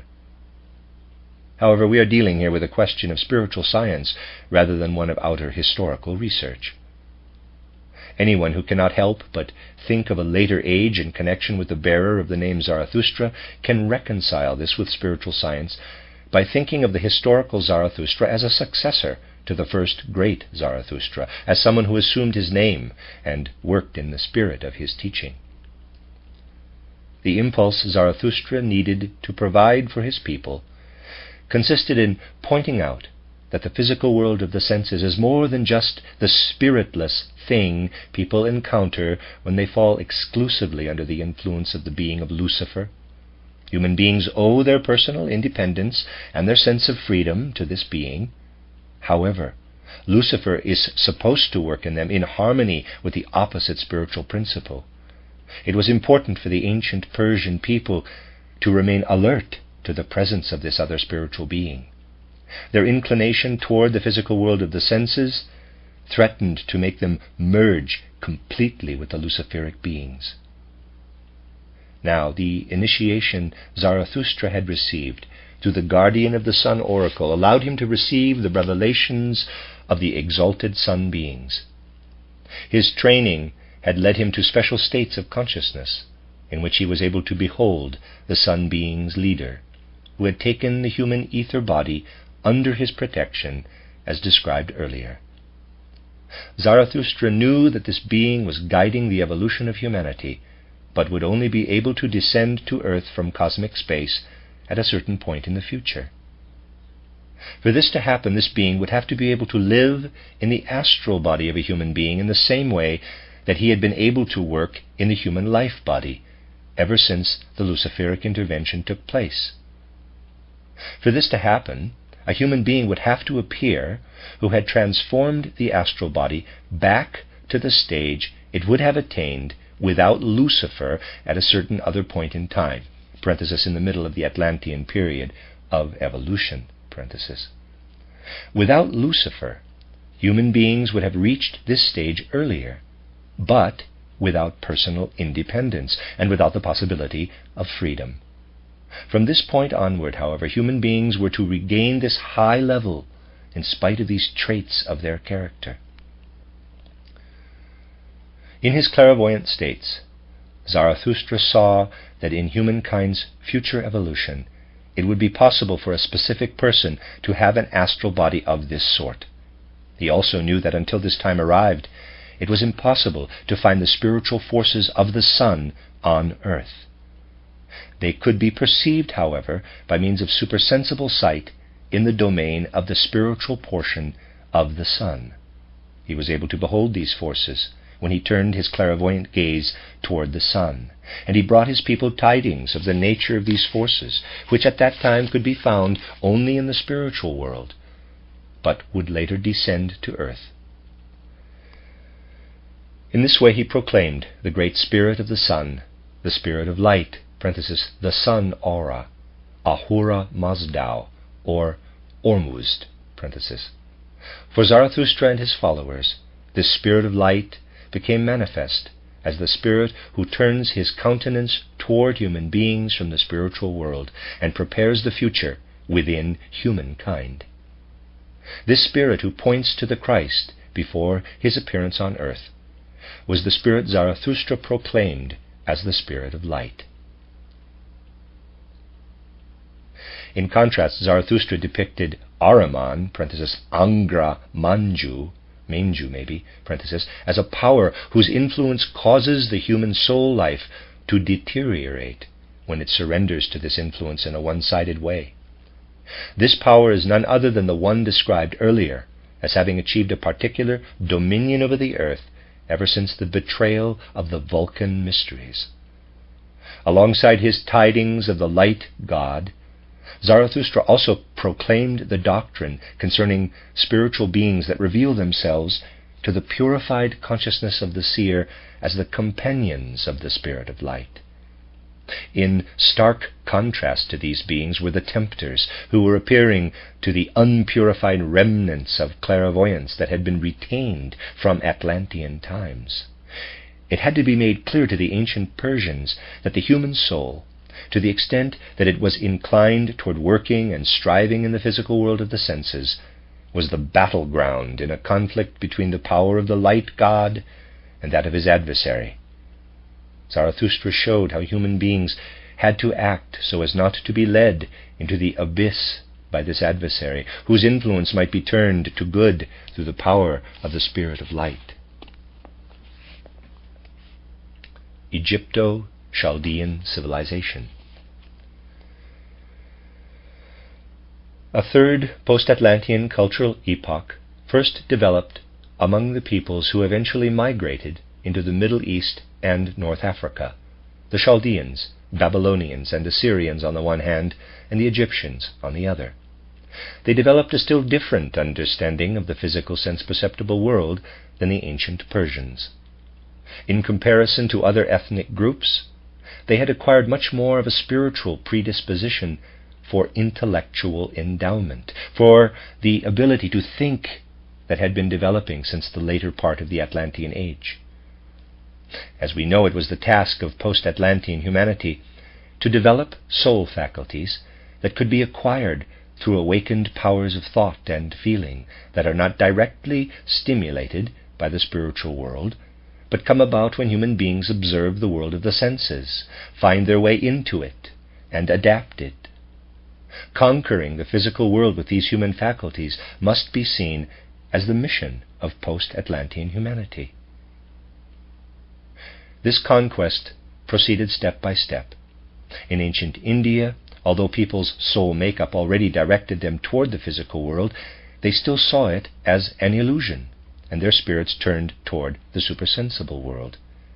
In contrast, the people of ancient Persia began an attempt to conquer the physical world of the senses, but to a large extent they still did so with soul forces that were the legacy of a time when human beings could reach directly into the supersensible world.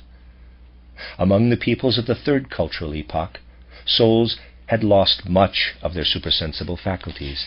They had to investigate the spirit's manifestations in their sense-perceptible environment. Their progress came from discovering and inventing the cultural means of advancement that this environment yielded. Humankind's sciences came about through deriving the laws of the spiritual world from the physical sense world that concealed it.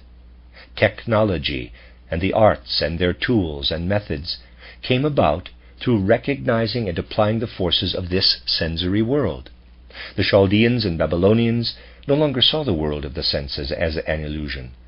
They saw its natural kingdoms, its mountains and seas, its air and water, as manifestations of the spiritual deeds of powers standing behind this world.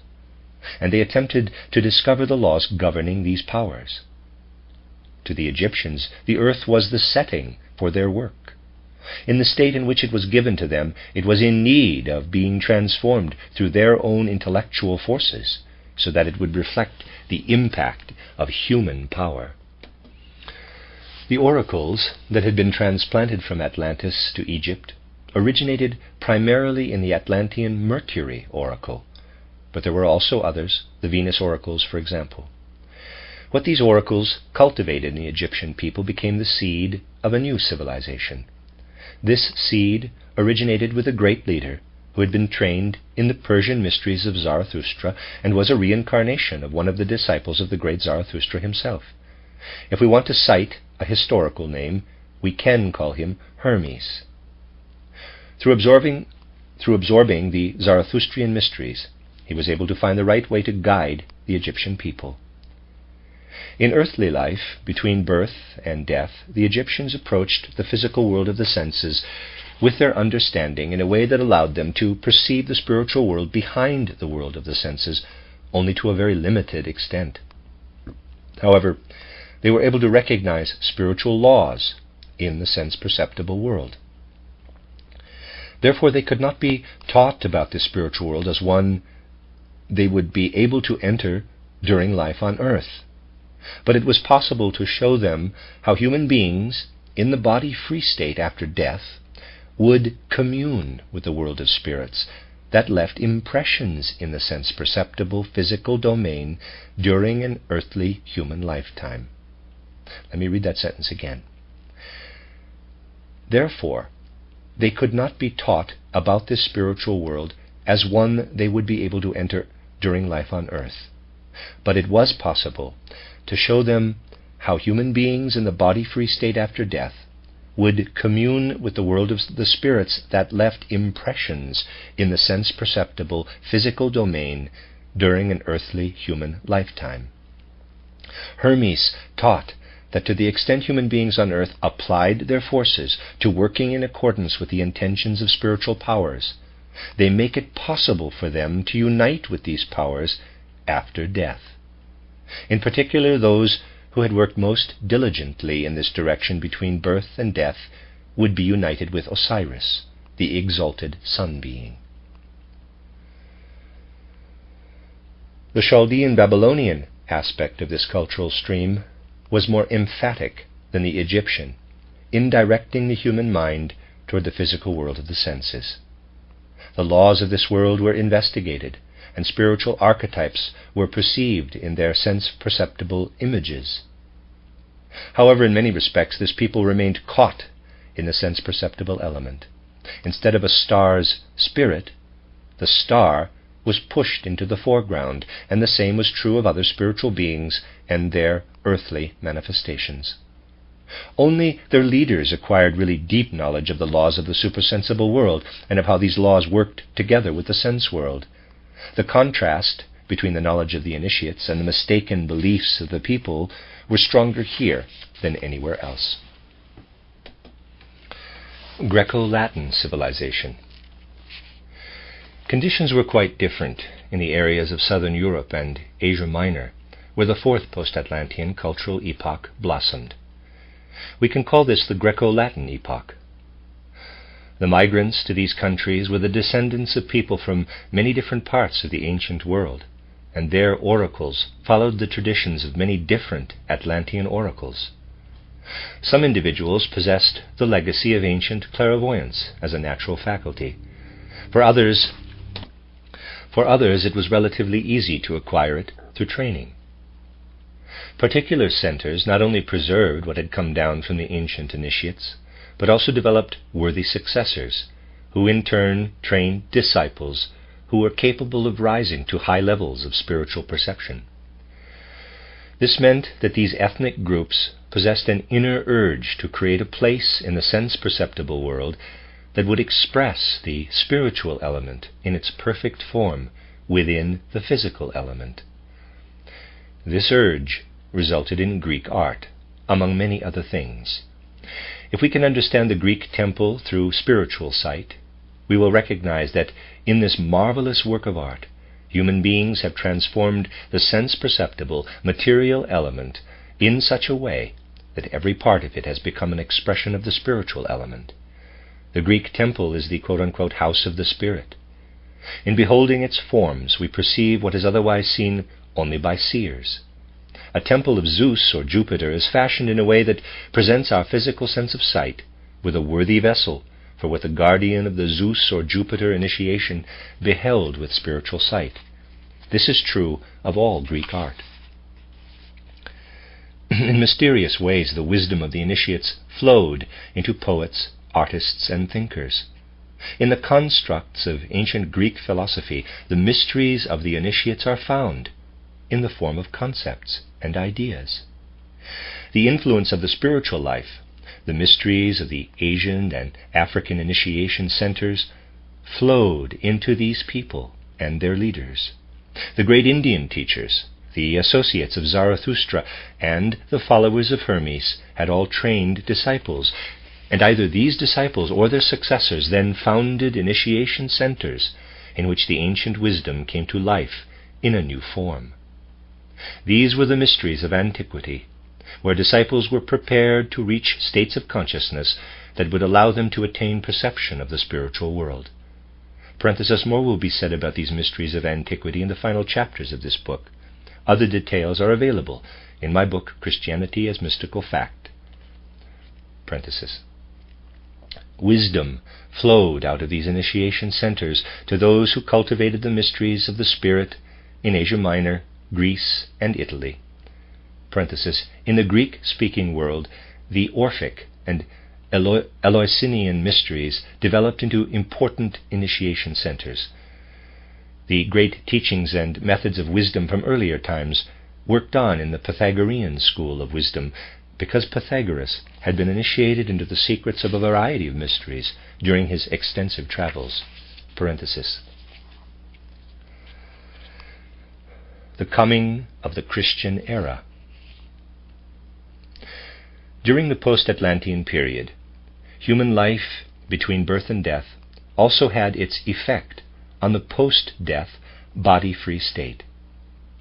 As human beings increasingly turned their interests toward the physical world of the senses, it became ever more possible for Ahriman to work his way into their souls during earthly life, and then to retain this power beyond death. This danger had been very slight among the peoples of ancient India, because they experienced the physical world of the senses as an illusion during earthly life, thus extricating themselves from Ahriman's power after death. The danger was greater for the ancient Persians, who took an active interest in the physical world during the time between birth and death. They would have succumbed to Ahriman's enticements to a great extent if Zarathustra's teachings about the light god had not impressed on them the fact that a world belonging to the spirits of light stands behind the physical world of the senses. To the extent that the souls of the people of this culture absorbed the world of ideas stimulated by Zarathustra, they were able to escape from Ahriman's clutches, not only during earthly life, but also during life after death, when they were preparing for a new earthly life. During life on earth, Ahriman's power makes us see physical sense-perceptible existence as the only one, and thus blocks our view into the spiritual world. In the spiritual world, this power makes us completely isolated and focuses all our interests on ourselves. Human beings who are in Ahriman's power when they die are reborn as egoists. At the present time, through spiritual science, we can describe life between death and a new birth as it is when the Ahrimanic influence has been overcome to a certain extent. This is how the author of this book has described it in other works and in the first chapters of this book. And this is how it must be depicted in order to illustrate what people can experience after death if they have acquired a purely spiritual view of what is actually present.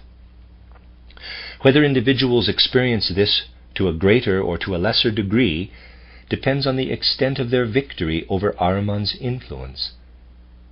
We are drawing ever closer to being all that we can be in the spiritual world. However, the fact that other influences can restrict our possibilities must be kept clearly in mind as we consider the course of human evolution. Among the Egyptian people, Hermes had made sure that individuals prepared themselves during earthly life for fellowship with the Spirit of Light.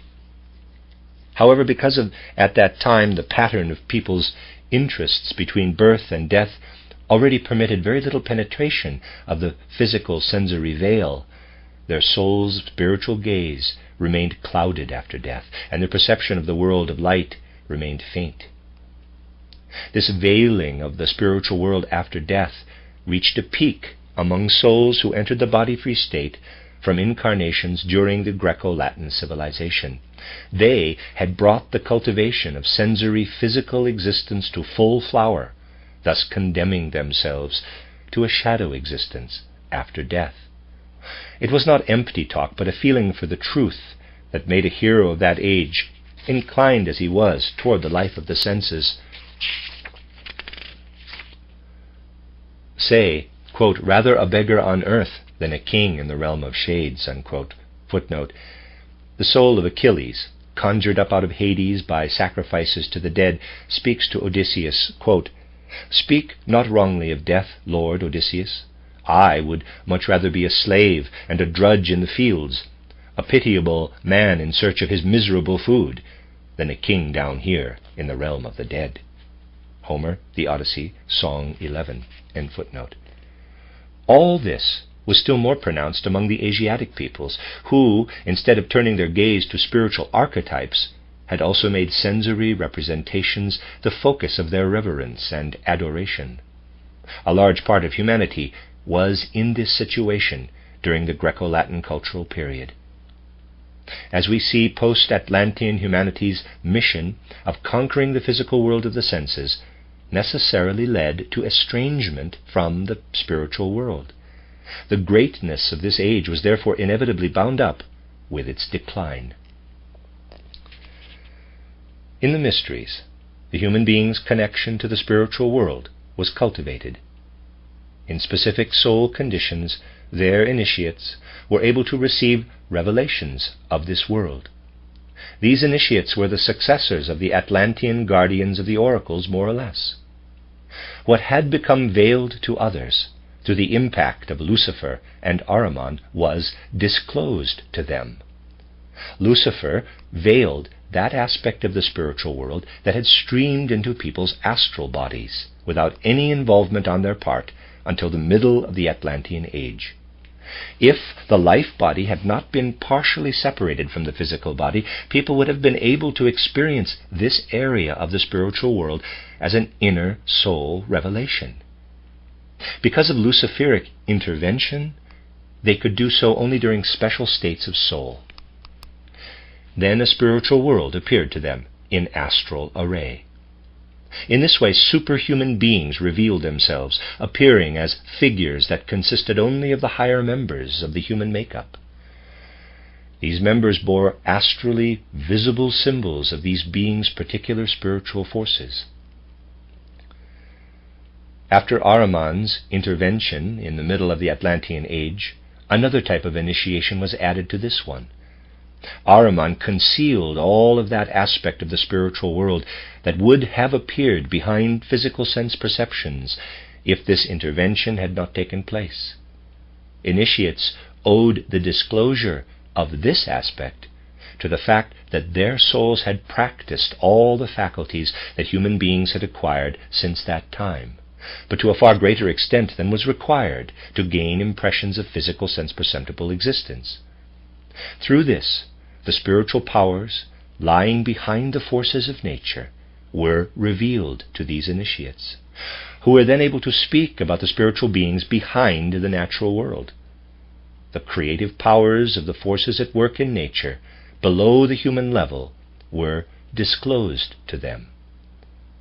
What had continued to work since the time of the Saturn, Sun, and Old Moon phases of evolution, shaping the human physical, etheric, and astral bodies, as well as the mineral, plant, and animal kingdoms, formed the content of one type of mystery.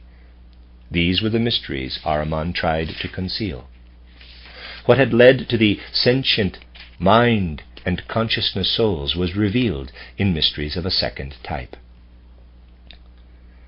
However, there was one thing that the mysteries could only prophesy, namely, that in the course of time an individual would appear with an astral body in which consciousness of the Sun Spirit's world of light could come about through the life body, in spite of Lucifer, and without any special states of soul.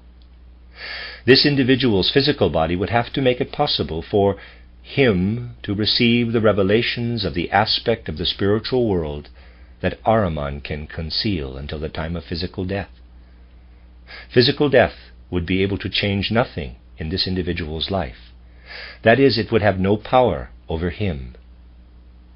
In such an individual, the I would manifest in such a way that his complete spiritual life would be present simultaneously in physical life. This being is the bearer of the Spirit of light, to whom initiates lifted themselves up in one of two ways: by being led during special soul states, either to the spirit of the superhuman element or to the essence of the powers of nature. Since the initiates of the mysteries predicted that such a human being would appear in the course of time, they were the prophets of the Christ. An exceptional prophet in this sense arose among the Israelites, a people who had acquired Near Eastern ethnic characteristics through natural heredity and Egyptian teachings through education. This prophet was Moses. His soul had been so thoroughly influenced by initiation that in exceptional states of consciousness it received the revelation of the being who had formerly assumed the role of shaping human consciousness from the moon in the normal course of Earth's evolution. In thunder and lightning, Moses saw not only physical phenomena, but also the manifestations of this spirit. However, his soul had also been worked on by mysteries of the other sort, so he had astral visions of the superhuman element becoming human through the eye. Thus the being who was to come was disclosed to Moses from two directions as the highest form of the eye. With the appearance of the Christ, the great prototype prepared for humanity by the exalted Sun being appeared in human form. In certain respects, all mystery wisdom had to take on a new form at this point. Previously, this wisdom had existed only in order to make people capable of entering a state of soul in which they could perceive the domain of the Sun Spirit outside of earthly evolution. From this point onward, mystery wisdom was given the task of making people able to recognize the Christ who had become human, and to understand the natural and spiritual worlds out of this center of all wisdom. At that moment in the life of Christ Jesus, when his astral body first contained everything that Lucifer's intervention can conceal, he began to appear as the teacher of humanity. And human evolution on earth began to be implanted with the potential to take up the wisdom that will allow the gradual attainment of earth's physical goal. And at the moment when the event of Golgotha took place, the other possibility, which can allow Ahriman's influence to be turned toward the good, was implanted in humanity. From this point onward, human beings can take with them into death that which frees them from isolation in the spiritual world. This event in Palestine stands in the center, not only of humankind's physical evolution, but also of that of the other worlds to which human beings belong.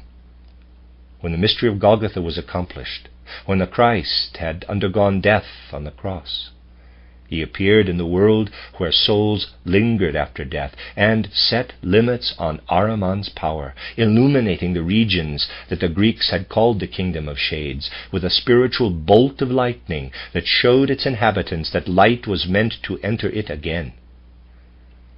What was accomplished on behalf of the physical world through the mystery of Golgotha cast its light into the spiritual world. Until this event, humankind's post-Atlantean evolution had been a time of ascent for the physical world of the senses, but also a time of decline for the spiritual world. Everything that flowed into the sensory world had its origins in what had already been present in the spiritual world since primeval times. But ever since the Christ event, people who lift themselves up to the Christ mystery are able to take what they have struggled to achieve in the sensory world with them into the spiritual world. From the spiritual world, it then flows back into the earthly world of the senses through reincarnating human beings who bring with them what the Christ impulse has become for them in the spiritual world, between death and a new birth. What flowed into humanity's evolution through the appearance of the Christ worked within it like a seed that could only ripen gradually. Until now, only the very smallest part of this profound new wisdom has flowed into physical existence, which is only at the very beginning of its Christian evolution. During the ages that have elapsed since the Christ's appearance, Christian evolution has always been able to disclose only as much of its inner essence as individuals and peoples were able to receive and absorb through their capacity for thought. This knowledge was first cast in a form that could be called a comprehensive ideal for life. As such, it opposed the forms of life that post-Atlantean humanity had developed. Earlier in this book, the conditions prevailing in humanity's evolution since the repopulating of the earth in Lemurian times were described. We saw that, with regard to their souls, human beings may be traced back to various beings who came from other heavenly bodies and incarnated into the bodily descendants of the ancient Lemurians. The different races of human beings result from this fact. As a result of their karma, these reincarnated souls had widely diverging interests in life. As long as all of this was still in effect, the ideal of quote-unquote universal humanity could not exist. Humanity had its origins in a unity, but up to this point all of Earth's evolution led only to separation. The Christ concept supplied an ideal that counteracts all separation, because the forces of the exalted Sun being, who is the origin of each human eye, also lived in the human being who bore the name of Christ. The Israelites still experienced themselves first and foremost as an ethnic group. The individual was a member of that group. To begin with, the fact that the ideal human being dwells in Christ Jesus and is untouched by divisive circumstances was grasped only as a thought, and Christianity became the ideal of all-embracing fellowship. Above and beyond all special interests and relationships, the feeling arose that each person's inner I has the same origin. Alongside all of our earthly ancestors, the common Father of all human beings appears. Quote, "I and the Father are one." Unquote, John 10:30. In Europe, the 4th, 6th, and, In Europe, the 4th, 5th, and 6th centuries A.D. paved the way in Europe for a cultural epoch that began in the 15th century and is still going on today. This 5th post-Atlantean epoch was to gradually replace the 4th or Greco-Latin epoch. The ethnic groups who became the vehicle for this age, after undergoing various migrations and destinies, were descended from the Atlanteans, who had been least touched by everything that had taken place in the 4 preceding cultural epochs. They had not moved into areas where these cultures took root, but had reproduced the cultures of Atlantis in their own way. There were many individuals among them who had retained the legacy of ancient dusk-like clairvoyance, the condition we described as being halfway between waking and sleeping, to a great extent. These people knew the spiritual world as a matter of personal experience, and were able to communicate what was going on in that world to their fellows. A whole world of tales about spiritual beings and spiritual events was built up. Our ethnic treasure troves of fairy tales and legends originally developed out of spiritual experiences of this sort, since the dusk-like clairvoyance that many people possessed persisted right down into the recent past. Others had lost their clairvoyance, but they developed their acquired abilities, which related to the physical world of the senses, according to feelings and sensations that were in harmony with these clairvoyant experiences. Here, too, the Atlantean oracles had successors in the mystery centers that were everywhere. However, the secrets of initiation that developed in these mysteries were primarily ones leading to revelation of the spiritual world that Ahriman had blocked. That is, they disclosed the spiritual powers behind the forces of nature. The various European mythologies contain the remnants of what the initiates of these mysteries could disclose to people. However, these mythologies also include the other secret, although in a less perfect form than the southern and eastern mysteries. Superhuman beings were also known in Europe, but people saw them as constantly doing battle with Lucifer's companions. They did in fact proclaim the God of light, but in such a form that it was impossible to tell whether he would succeed in overcoming Lucifer. However, the figure of the Christ who was to come also illuminated these mysteries. It was prophesied that his kingdom would succeed that of the other God of light. All the legends about the twilight of the gods and the like have their origin in this European mystery knowledge. These influences led to a split within the human soul during the 5th cultural epoch. This split still exists today and is evident in many different phenomena of life. Human souls did not retain enough of an inclination toward the spirit from ancient times to be able to preserve the connection between the spiritual and sense-perceptible worlds. This connection was retained only as a matter of feeling and sensation, but not as a direct perception of the spiritual world. In contrast, human beings were paying more and more attention to perceiving and controlling the sense-perceptible world. The intellectual forces that awakened in the last Atlantean period, all those forces in the human being that use the physical brain as their instrument, were developed in the context of knowing and controlling the sense world. 2 worlds developed within the human breast, so to speak. One of them is turned toward physical, sense-perceptible existence, while the other is receptive to the revelation of the spiritual element in order to penetrate it by means of feeling and sensation, but without direct perception. This split in the soul was already prefigured when the teaching of the Christ flowed into these areas of Europe. People took this message of the Spirit to heart, imbuing their sensation and feeling with it, but were not able to build a bridge between it and what their sense-oriented intellect was exploring in physical sense-perceptible existence. The divergence we recognize today between outer science and inner spiritual knowledge is simply a consequence of this state of affairs. The Christian mysticism of Eckhart, Tauler, and others was the result of imbuing feeling and sensation with Christianity, while the exclusively sense-oriented natural sciences and their effects on our life are the results of the soul's other predisposition. We owe all our accomplishments in the domain of outer material culture entirely to this separation of our capacities. Through our one-sided turning toward physical life, the faculties that use the brain as their instrument were enhanced to the point where modern science, technology, and so on became possible.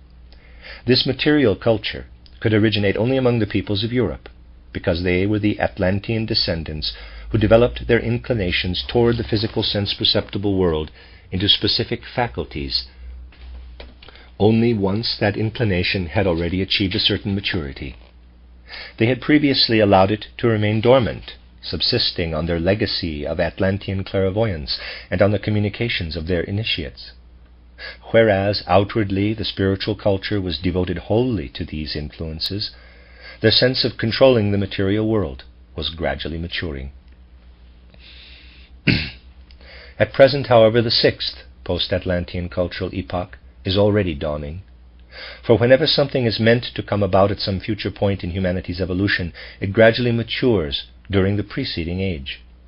It is already possible now to begin to discover the thread that will bind the two sides of the human breast, material culture and life in the spiritual world, together again. On the one hand, this requires that we understand the results of spiritual perception. On the other, that we recognize the manifestations of the Spirit in our observations of and experiences in the world of the senses.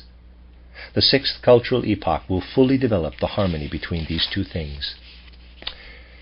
This brings our narrative to the point where we can shift from looking at the past to looking at the future. However, we will do better to consider the process of initiation and knowledge of the higher world first, and then follow this up by briefly presenting a view of the future, to the extent that this is possible within the scope of this book. The end of Chapter 4 of An Outline of Esoteric Science by Rudolf Штайнер. This is the beginning of Chapter 5, Knowledge of Higher Worlds, Initiation, from the book An Outline of Esoteric Science by Rudolf Штайнер. Between birth and death, human beings at our present stage of evolution experience three states of consciousness during ordinary life: waking, sleeping, and the state between them, dreaming. Dreaming will be considered briefly later on in this book, but here let's look at life in its two main alternating states, waking and sleeping. We achieve knowledge of higher worlds by acquiring a third state in addition to sleeping and waking. When we are awake, our souls are devoted to sensory impressions and the mental images they stimulate. When we sleep, these sensory impressions are silenced, but our souls also lose consciousness. The experiences of the day sink down into a sea of unconsciousness. Now, let's imagine that the sleeping soul is capable of becoming conscious in spite of the fact that all sensory perceptions are excluded, as is otherwise the case in deep sleep, and that not even a memory of the day's experiences is present. In that case, would the soul find itself in a state of nothingness? Would it be unable to have any experiences at all? It is only possible to answer these questions if we can actually induce a state of consciousness similar to this, if the soul is actually able to experience something even in the total absence of current and remembered sensory impressions. In this case, although the soul would seem asleep with regard to the ordinary outer world, it would not be asleep, but would confront a real world, just as it does in the waking state. Now, this state of consciousness can be induced if we bring about the soul experiences made possible by spiritual science. Everything spiritual science tells us about the worlds lying beyond the world of the senses, including the information given in preceding chapters of this book, has been investigated by means of this state of consciousness. This chapter will discuss, to the extent possible in this book, the methods used to create the state of consciousness needed for this research. This state of consciousness is similar to sleep in only one respect, namely that it puts an end to all outer sense impressions and eliminates all the thoughts stimulated by these impressions. But although during sleep the soul does not have the strength to experience anything consciously, this other state of consciousness provides this strength, awakening a perceptive ability that only sensory impressions can arouse during our ordinary life. The soul's awakening to this higher state of consciousness can be called initiation. Initiation methods lead us out of our usual state of waking consciousness into a soul activity that makes use of spiritual instruments of observation. These instruments are already present in the soul in a seminal state, but they need to be developed. Now, it's possible for people to discover at a certain point in the course of their lives that these higher instruments have developed spontaneously, without any special preparation, and that a certain involuntary self-awakening has taken place. As a result, these people find that their essential nature is totally transformed, and that their soul experiences are infinitely enriched. They also find that no knowledge of the sensory world can possibly provide the bliss, the soul satisfaction and inner warmth that they now experience as a result of what is being disclosed to understanding that is not accessible to the physical eye, Iwai. Strength and certainty will flow into their will from a spiritual world.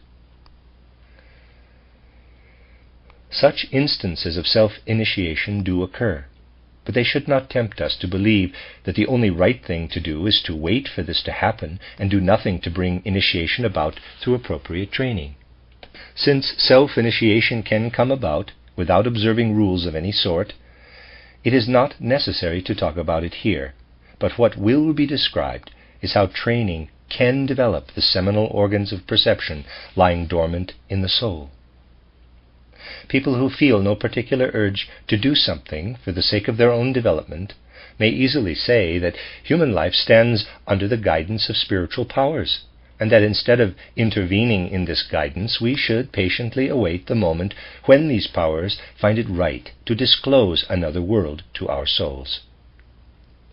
These people may well feel that there is a certain presumptuousness or unjustified desire in wanting to interfere with wise spiritual guidance. People who think like this will change their minds only when one particular thought makes a strong impression on them. This thought is, quote, "This wise guidance has given me certain faculties, not so that they will remain unused, but so that I can put them to use. The wisdom in this guidance lies in the fact that it has planted the seeds of a higher state of consciousness in me. I understand this guidance only if I feel that human beings have an obligation to reveal everything their own spiritual powers can possibly reveal." Unquote. If this thought has made a strong enough impression on the soul, then the above-mentioned doubts about training for a higher state of consciousness will disappear. However, another doubt can still arise about this training. We might say, quote, "Developing inner soul faculties constitutes an intervention in an individual's hidden holiest of holies, and involves a certain transformation of that person's entire nature.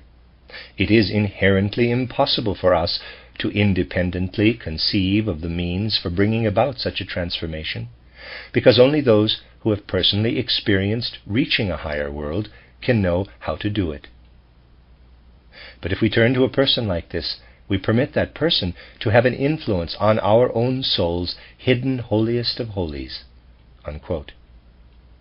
Even having methods for bringing about a higher state of consciousness presented in book form would not be particularly reassuring to people who think like this, because the point is not whether we receive this information as an oral communication or learn about these methods from someone who knows about them and presents them in a book. There are indeed people who are knowledgeable about the rules for developing spiritual organs of perception, but subscribe to the view that these rules should not be entrusted to a book. In general, these people also consider it impermissible to communicate certain truths having to do with the spiritual world.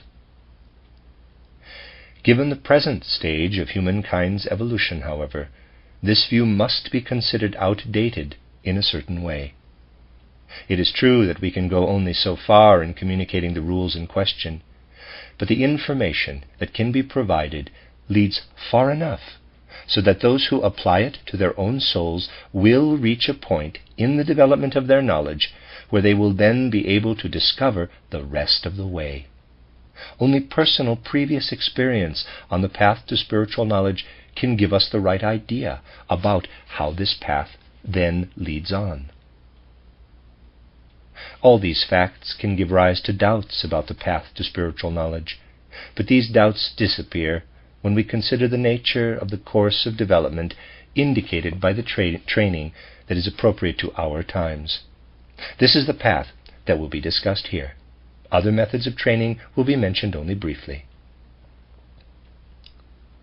The training that will be discussed here will provide those who have the will to develop their higher faculties with the means for beginning to transform their souls. There is no question of dubious intervention in the student's inner nature unless the teacher attempts to bring about this transformation through methods that elude the student's consciousness. And no instruction in spiritual development that is appropriate for our times makes use of methods like that. Appropriate instruction does not make the student into an unconscious instrument. It supplies rules of conduct which the student then implements. When the occasion arises, the reason for laying down some particular rule will not be withheld. People searching for spiritual development do not need to receive and apply these rules as a matter of blind faith. In fact, blind faith is totally out of place in this area. If we have not yet begun spiritual training ourselves, but have considered the nature of the human soul simply as it reveals itself to our ordinary self-observation, we can ask ourselves, after receiving the recommended rules of spiritual training, how can these rules affect our soul life? Even without any training, we can answer this question adequately by applying our healthy common sense in an unbiased way. We can get the right idea of how these rules work even before we subject ourselves to them, although only training itself allows us to actually experience how they work. Even then, our experience will always be accompanied by understanding only if sound judgment accompanies each step we take. In this day and age, any true science of the Spirit will provide only rules that can stand up to the scrutiny of sound judgment. If we are ready and willing to undertake only this kind of training, and do not permit any bias to drive us into blind faith, all our doubts will disappear. We will not be disturbed by any objections that can be raised about an appropriate training in attaining a higher state of consciousness. This training is not superfluous, even for those whose inner maturity can eventually lead to self-awakening of their spiritual organs of perception. On the contrary, it is especially suitable for them, because people like this almost invariably have to make many roundabout, useless detours before self-initiation takes place. Training spares them these detours and leads them forward on a straight path. Self-initiation is a result of having achieved the appropriate degree of maturity during preceding lifetimes. It can very easily happen that a soul rejects training out of a certain dim sense of its own maturity, since this feeling can create a certain arrogance that prevents the person from having confidence in a true spiritual training. It is also possible for a certain level of soul development to remain concealed and appear only at a certain age. In such cases, training can be exactly the right way to make it appear. But if the person in question remains closed to the possibility of training, it may well be that his or her ability will remain concealed during the present lifetime, and will appear again only during some subsequent life. It is important to avoid certain obvious misunderstandings with regard to the training in supersensible knowledge that is intended here. One such misunderstanding can arise from thinking that this training intends to make its students into different beings with regard to how they lead their entire lives. But this is not a question of giving people general instructions on how to conduct their lives. It's a question of telling them about soul practices they can carry out in order to learn to observe the supersensible element. These practices have no direct influence on the parts of their lives that lie outside of supersensible observation. People acquire the gift of supersensible observation in addition to these other parts of their lives. This perceptive activity is just as separate from life's ordinary functions as the waking state is from sleep. One state cannot interfere with the other in the least. Wanting to have impressions of the supersensible interspersed in the course of life's ordinary events would be like dealing with constant unhealthy interruptions to your sleep when you are ill. The student must be able to induce the state of observing supersensible reality through an act of free will. Indirectly, however, supersensible training is related to certain standards of conduct, inasmuch as insight into the supersensible is either impossible or harmful without a certain ethical attitude toward life. For this reason, much of what leads to supersensible observation is also a means of ennobling how we lead our lives. On the other hand, insight into the supersensible world allows us to recognize higher moral impulses that also apply to the physical world of the senses. Certain moral necessities can only be recognized from the supersensible world. A second misunderstanding consists in believing that soul practices leading to supersensible cognition might involve changes in the physical body's structure or functioning. On the contrary, these practices have nothing at all to do with anything that is any business of physiologies or of any other branch of natural science, for that matter. They are purely spiritual soul processes that are as far removed from anything physical as healthy thinking and perception are. What happens in the soul as a result of such practices is no different in character from what happens during healthy thinking or conclusion forming. The processes involved in a real training in supersensible knowledge have just as much or little to do with the body as healthy thinking does, and anything that relates to the human being in any other way is a distortion of true spiritual training rather than the real thing. The presentation that follows is to be taken in the spirit of what has been said here. If supersensible training seems to require things that would make a person into something else, this is simply because supersensible cognition proceeds from a person's entire soul. In actual fact, it is simply a question of instruction in practices that make it possible for the soul to bring about moments in its life when it can observe the supersensible. It is only possible to rise to a state of supersensible consciousness from ordinary waking consciousness, the state the soul lives in prior to its ascent. Training provides the soul with methods that will lead it out of the ordinary waking state. Among the first methods provided by the training we are discussing here are some that can still be described as functions of ordinary waking consciousness. The most important of these consist of silent activities of the soul.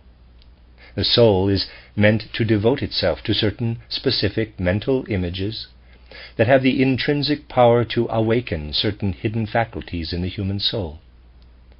Such mental images are different from those of our daily waking life, whose purpose is to depict outer things. The more truly they do this, the truer they themselves are, and it is part of their essential nature to be true in this sense. This is not the purpose of the mental images the soul concentrates on when its goal is spiritual training. These images are not structured so as to reproduce anything external, but to have an awakening effect on the soul. The best thought pictures for this purpose are symbolic ones, but others can be used also.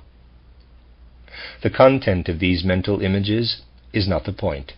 The point is that the soul devotes all its energies to having nothing in its consciousness other than the mental image in question. In our everyday soul life, the soul's energies are divided among many different things, and our mental images shift rapidly. In spiritual training, however, the point is to concentrate the soul's entire activity on a single mental image that is freely chosen as a focus for consciousness. For this reason, symbolic images are better than ones that represent outer objects or processes and have a point of contact with the outer world, since these do not force the soul to rely on itself to the same extent as it does with symbols that it creates out of its own energy. It's not important what is imagined, but only that the process of visualizing the image frees the soul from dependence on anything physical. By calling to mind the concept of memory, we can begin to grasp what it means to immerse ourselves in a visualized image. For example, if we look at a tree and then turn away from it so that we can no longer see it, we can reawaken the mental image of the tree out of our memory. The mental image we have of a tree when it is not actually present before our eyes is the memory of the tree. Now let's imagine that we retain this memory in our soul. We allow the soul to rest on this memory image and attempt to exclude all other images.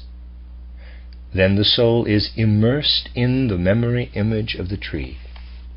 But although the soul is immersed in a mental image, this image is a copy of something perceived by our senses. However, if we attempt the same thing with an image that we insert into our consciousness through an act of free will, we will gradually be able to achieve the necessary effect. We will illustrate this with a single example of contemplating or meditating on a symbolic mental image. First, this mental image must be built up in the soul. I can do this as follows. I imagine a plant taking root in the ground, sprouting one leaf after another, and continuing to develop up to the point of flowering. Then I imagine a human being alongside this plant. In my soul, I bring to life the thought that this human being has qualities and abilities that can be called more perfect than those of the plant. I think about how human beings are able to move around in response to their feelings and intentions, while plants are attached to the ground. But then I also notice that although human beings are certainly more perfect than plants, they also have characteristics that we cannot perceive in plants, characteristics whose absence can actually make plants seem more perfect than humans. Human beings are filled with desires and passions which their actions obey, and certain errors result from these drives and passions. In contrast, I see how plants obey the pure laws of growth, as they develop one leaf after another and open their flowers without passion to the chaste rays of the sun. I can say that human beings have an advantage over plants with regard to a certain type of perfection, but that the price they have paid for this perfection is to allow urges, desires, and passions to enter their nature alongside the forces of the plants that seem so pure to me. Next, I visualize the green sap flowing through the plant, and imagine this as an expression of the pure, passionless laws of growth. Then I visualize the red blood flowing through human arteries and imagine it as an expression of urges, desires, and passions. I allow all this to arise in my soul as a vivid thought. Then I think about how human beings are capable of development, how they can use the higher soul faculties to cleanse and purify their urges and passions. I think about how this destroys a baser element in these urges and passions, which are then reborn on a higher level. The blood may then be imagined as the expression of these cleansed and purified urges and passions. For example, in the spirit, I see a rose and say, "In the red sap of the rose blossom, I see the color of the plant's green sap transformed into red, and the red rose, like the green leaf, obeys the pure, passionless laws of growth. Let the red of the rose symbolize the blood that is an expression of purified urges and passions. They have been stripped of their baser element and are now similar in purity to the forces that are active in the red rose." I now try not only to assimilate these thoughts with my intellect, but also to bring them to life in my feeling. I can have a blissful sensation when I imagine the growing plant's purity and absence of passion. I can generate a feeling in myself for the price human beings must pay for greater perfection by acquiring urges and desires. This can transform my earlier bliss into a serious feeling. Next, a feeling of liberating happiness can stir in me as I devote myself to the thought of the red blood that can become the vehicle of inwardly pure experiences, just like the red sap of the rose blossom. It is important not to unfeelingly confront the thoughts that serve to build up a symbolic mental image such as this. After having basked in these thoughts and feelings, we transform them into this symbolic image. We imagine a black cross. Let this be the symbol of the baser element that has been eliminated from our urges and passions. We imagine 7 radiant red roses arranged in a circle where the 2 beams of the cross intersect. Let these be the symbol of the blood that is an expression of cleansed, purified passions and urges. Footnote. The point here is not the extent to which any particular natural scientific view can or cannot find these thoughts justifiable. The point is to develop thoughts about plants and human beings that can be acquired by means of simple, direct observation without any theory whatsoever. These thoughts do have a value alongside other more theoretical ideas, which are no less valuable in other respects, about things in the outer world. In this case, the purpose of these thoughts is not to present facts in a scientific way, but to build up a symbol that proves effective on a soul level, regardless of whatever objections may occur to one or the other individual as it is being built up. Rudolf Штайнер. Footnote. End of footnote. This symbolic image must now be called up before our mind's eye in the way described earlier with regard to a memory image. A symbolic mental image such as this has the power to awaken our souls when we inwardly immerse ourselves in it and devote ourselves to it. We must try to exclude all other mental images while we are immersed in this one. We must allow only this symbol to linger before our mind's eye in the spirit, and it must be as vivid as possible. It is not without significance that this symbol was not immediately proffered as a soul-awakening image, but was first built up by means of specific ideas about plants and human beings, because the effectiveness of a symbol like this depends on its being put together in this way before it is used for meditation. If we imagine it without first having gone through this build-up in our own souls, the symbol remains cold, and is much less effective than if it has received its soul-illuminating power through this preparation. During meditation, however, we should not summon up all of these preparatory thoughts, but should only allow the image to linger vividly before us in the spirit, while permitting the feeling we had as a result of these preparatory thoughts to resonate. In this way, the symbol becomes a token of this experience of feeling, and its effectiveness is due to the fact that the soul dwells on this experience. The longer we can dwell on it without a different and disruptive image intervening, the more effective the whole process will be. However, outside of the time we set aside for actual meditation, it is a good idea to frequently repeat the process of building up the image through thoughts and feelings of the type described above, so that the feeling doesn't fade away. The more patience we have in renewing it, the more significant the image becomes for our souls. Additional examples of methods of meditation are described in my book, How to Know Higher Worlds. Described there are meditations on becoming and dying in plants, the creative forces lying dormant in seeds, the forms of crystals, and so on, which are especially effective. The intent here was to use a single example to demonstrate the nature of meditation. A symbol, such as the one described here, is not a copy of any outer thing or being that nature has produced. but this very fact gives it the power to awaken certain faculties that are strictly soul-like in character. However, an objection could be raised to this. Someone might say, quote, "It's true that the symbol as a whole is not present in nature, but all its details have been borrowed from nature. The black color, the roses, and so on. All these things are perceived by the senses." Unquote. Anyone who is bothered by this objection should consider the fact that the process of reproducing the sense perceptions is not what leads to awakening our higher soul faculties, but that this is brought about solely through how these details are combined, and the combination itself does not depict anything that is present in the world of the senses. This symbol was intended to illustrate the process of effective meditation. In spiritual training, any number of images of this sort could be used, and they could be built up in many different ways. Certain sentences, phrases, or single words may also be assigned as subjects for meditation.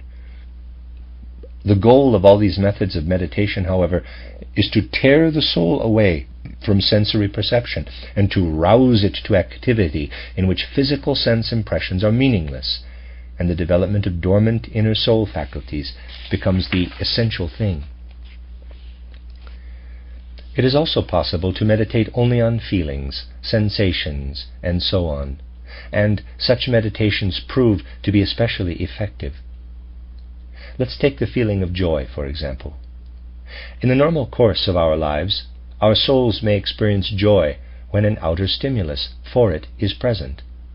A soul with healthy feelings, who sees a person doing something out of the goodness of his or her heart, will experience satisfaction and joy.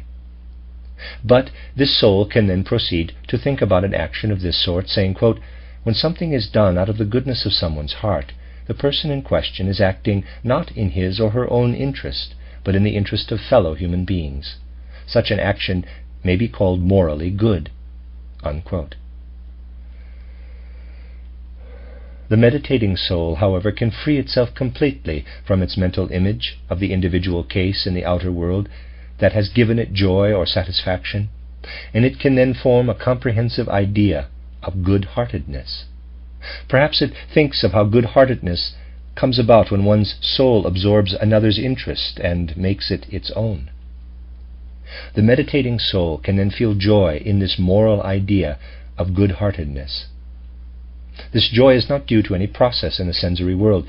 It is joy in an idea as such. If we attempt to keep such joy alive in the soul for a certain length of time, we are meditating on a feeling, a sensation.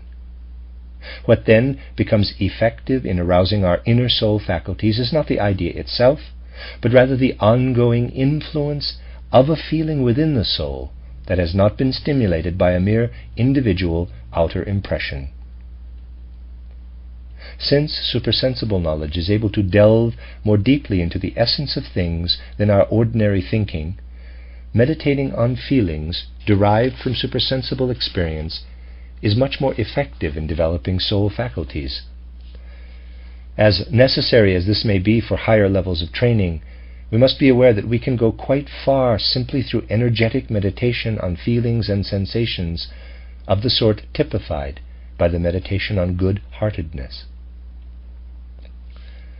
Since people differ in their essential character, different training methods will be effective for different individuals. With regard to how long meditation should last, we must keep in mind that the calmer and more deliberate this meditation can become, the stronger its effect will be. However, any excesses in this direction should be avoided. The exercises themselves teach us a certain inner discretion and can show us the limits to observe in this regard. As a rule, such meditation exercises will have to be carried out for a long time before the person doing them is able to perceive their results. Patience and persistence are absolute prerequisites of spiritual training. People who do not summon up both of these attitudes, who do not calmly continue to do their exercises with patience and persistence, forming a constant underlying mood in their souls, will not accomplish much. It should have become evident by now that meditation is a means of acquiring knowledge about higher worlds. However, it should also be evident that not just any arbitrary thought content will lead to this knowledge, but only one that has been organized as described. The path that is pointed out here leads first to what can be called imaginative cognition, which is the first stage of higher knowledge. Cognition based on sensory perceptions and their assimilation by the sense-bound intellect can be called object cognition in the sense of spiritual science. Beyond this lie higher levels of cognition, the first of which is imaginative cognition. The term imaginative may cause doubts on the part of those who think of imagination only in terms of illusory ideas that don't correspond to anything real. In spiritual science, however, imaginative cognition must be understood as cognition that comes about through a supersensible state of consciousness in the soul. Our senses have no access to the spiritual realities and beings that are perceived in this state. Because this state of consciousness is awakened in the soul by meditating on symbols or imaginations, the world belonging to this higher state of consciousness can be called the imaginative world, and the cognition that applies to it can be called imaginative cognition. Therefore, imaginative means something that is real in a different sense than the realities and beings of sensory physical perception. The content of the mental images that fill our imaginative experience is not important at all. What is important is the soul faculty that this experience develops. One very natural objection to using the symbolic images described here is that they are shaped by dreamlike thinking and arbitrary imagination, and can therefore only have dubious results. Doubts of this sort are unjustified with regard to the particular symbols that form the basis of genuine spiritual training, because these symbols are chosen in such a way that it is entirely possible to disregard their connection to any outer sensory reality, and to seek their value only in the force they exert on the soul, when it withdraws all of its attention from the outer world, suppresses all sensory impressions, and excludes all thoughts it might entertain as a result of external stimulation. The meditative state is best illustrated by comparing it to the sleeping state. These two states are similar to one respect. Let me read that again. These two states are similar in one respect, and totally opposite in another. Meditation is sleep that constitutes a higher form of wakefulness in comparison to our ordinary consciousness during the day.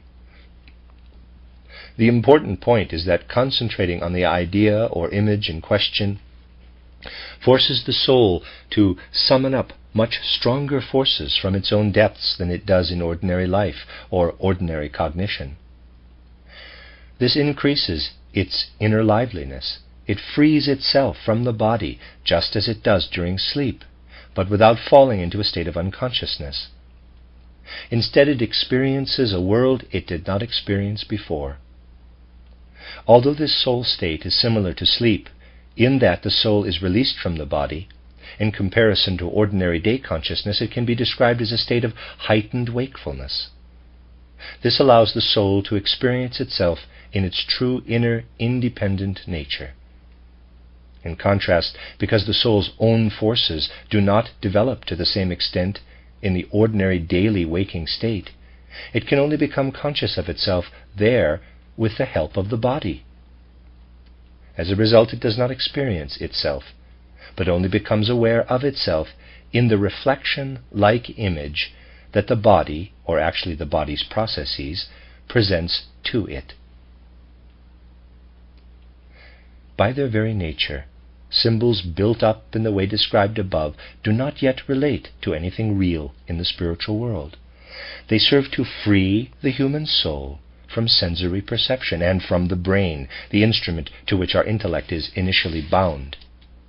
This cannot happen before we feel that we are imagining something by means of forces that do not use the brain and the senses as their tools. The first thing we experience on this path is this process of being freed from our physical organs. We can then say that our consciousness is not extinguished when we disregard sensory perceptions and ordinary intellectual thinking. We are able to rise above them and experience ourselves as individual beings alongside what we were previously. This is the first purely spiritual experience, observing an I being of soul and spirit, a new self that has risen up out of the self that is bound only to the physical senses and the physical intellect. If we freed ourselves from the world of the senses and the intellect without meditation, we would sink down into the nothingness of unconsciousness.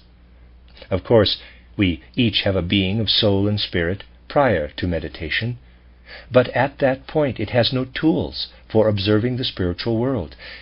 It is something similar to a physical body without eyes for seeing or ears for hearing.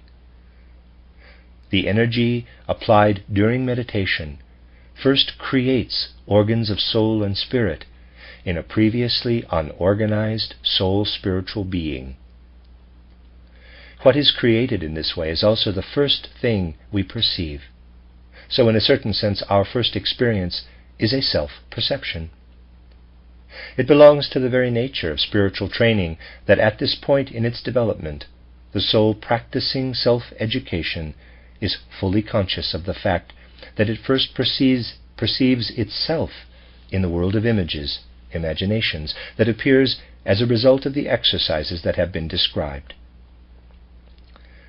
Although these images appear to be living in a new world, the soul must recognize that to begin with they are nothing more than a reflection of its own being, strengthened by these exercises.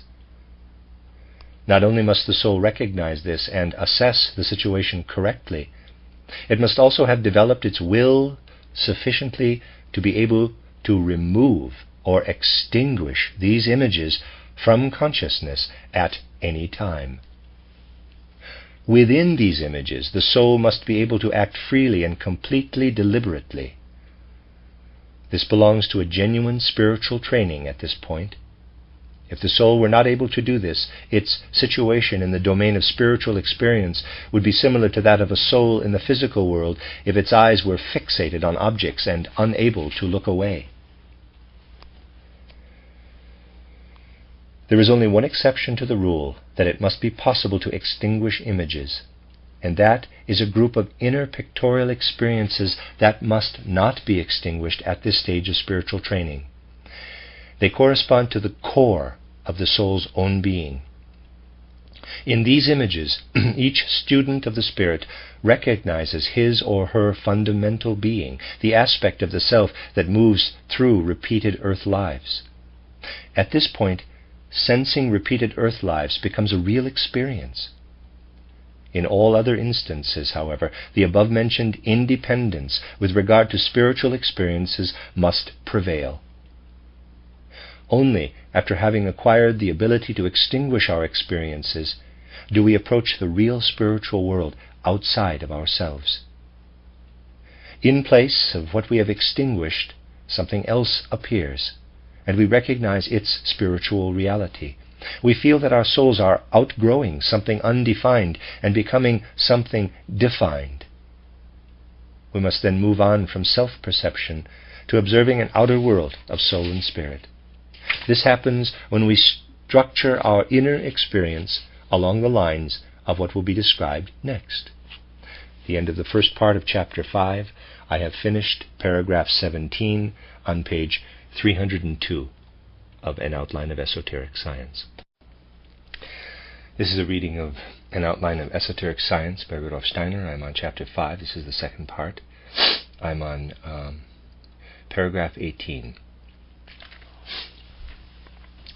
To begin with, the souls of spiritual students are weak with regard to everything that is perceptible in the world of soul and spirit. During meditation, they will have to expend a great deal of inner energy to hold on to the symbols or mental images that they have built up out of the sense world's stimuli. But if they also want to achieve real observation in a higher world, they must be able to do more than merely hold on to these visualizations. Having done this, they must also be able to spend a certain amount of time in a state that not only permits no stimuli from the outer world of the senses to affect the soul, but also eliminates the earlier visualizations from consciousness. Only after this has been done can what has taken shape through meditation appear in consciousness. The point is that from now on the soul must have enough inner strength so that what has taken shape in this way is really perceived spiritually and does not escape attention, which is all too possible when the soul's inner energy is still only weakly developed. The organism of soul and spirit which begins to develop, and which the student is meant to grasp in self-perception, is delicate and fleeting. The disturbances from the sense-perceptible outer world and from its after-effects in memory are great, no matter how hard we try to keep them at bay. It is not just a question of the disturbances we notice, but even more of those we are completely unaware of in ordinary life. Let me read that last sentence again. It is not just a question of the disturbances we notice, but even more of those we are completely unaware of in ordinary life. However, in this context, the very nature of the human being makes this transitional state possible. It is possible for the soul to accomplish in the sleeping state what is initially impossible for it in the waking state, because of disturbances from the physical world.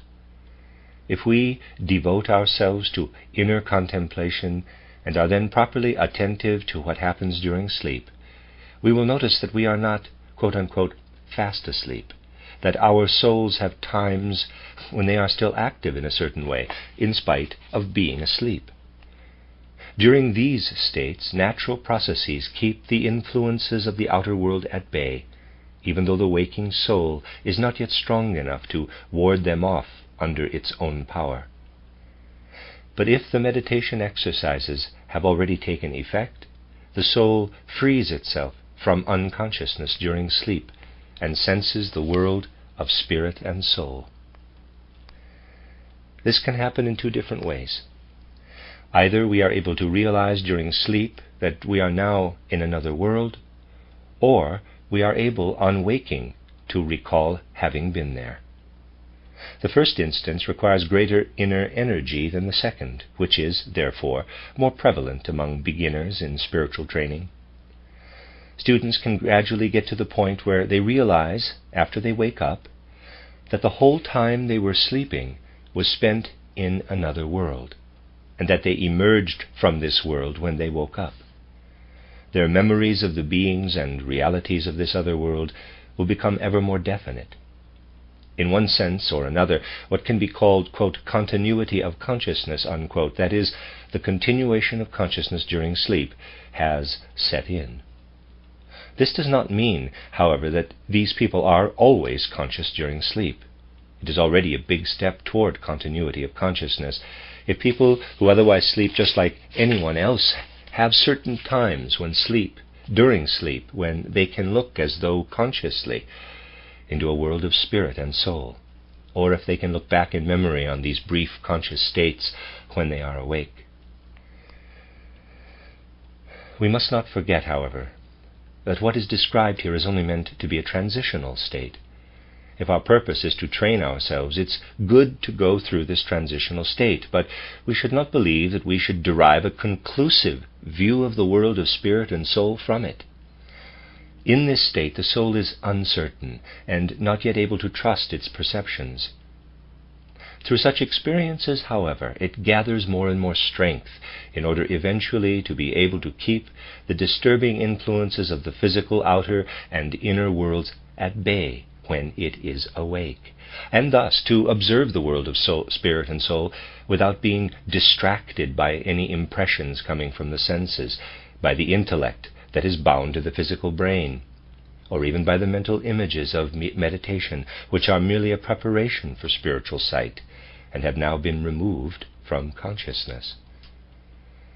anything spiritual science makes public in any form should never originate in any other kind of soul-spirit observation than the one that occurs in the fully waking state. 2 soul experiences are important as our spiritual training continues. One is what makes us able to say, quote, "From now on, when I disregard all the impressions the physical outer world can give me, and look into my inner self, I will not be looking at a being whose activity is totally extinguished, but at a being who is aware of itself in a world I knew nothing about, as long as I allowed myself to be stimulated only by impressions from my senses and from my ordinary intellect," unquote. At this moment, the soul has the feeling of having given birth to a new being within itself, to the essential core of its own being, as described above. This new being has characteristics that are totally different from those previously present in the soul. The other experience is that of having the old being standing like a second being alongside the new. What we formerly experienced as containing us now turns into something we confront from outside in a certain respect. At times we experience ourselves outside of what we each otherwise regarded as our own essential being, as the individual I. It is as if we were now fully conscious of living in 2 I's. One of them we have known all along. The other stands above it like a newborn being. We feel how the first acquires a certain independence with regard to the second, somewhat similar to how the human body has a certain independence with regard to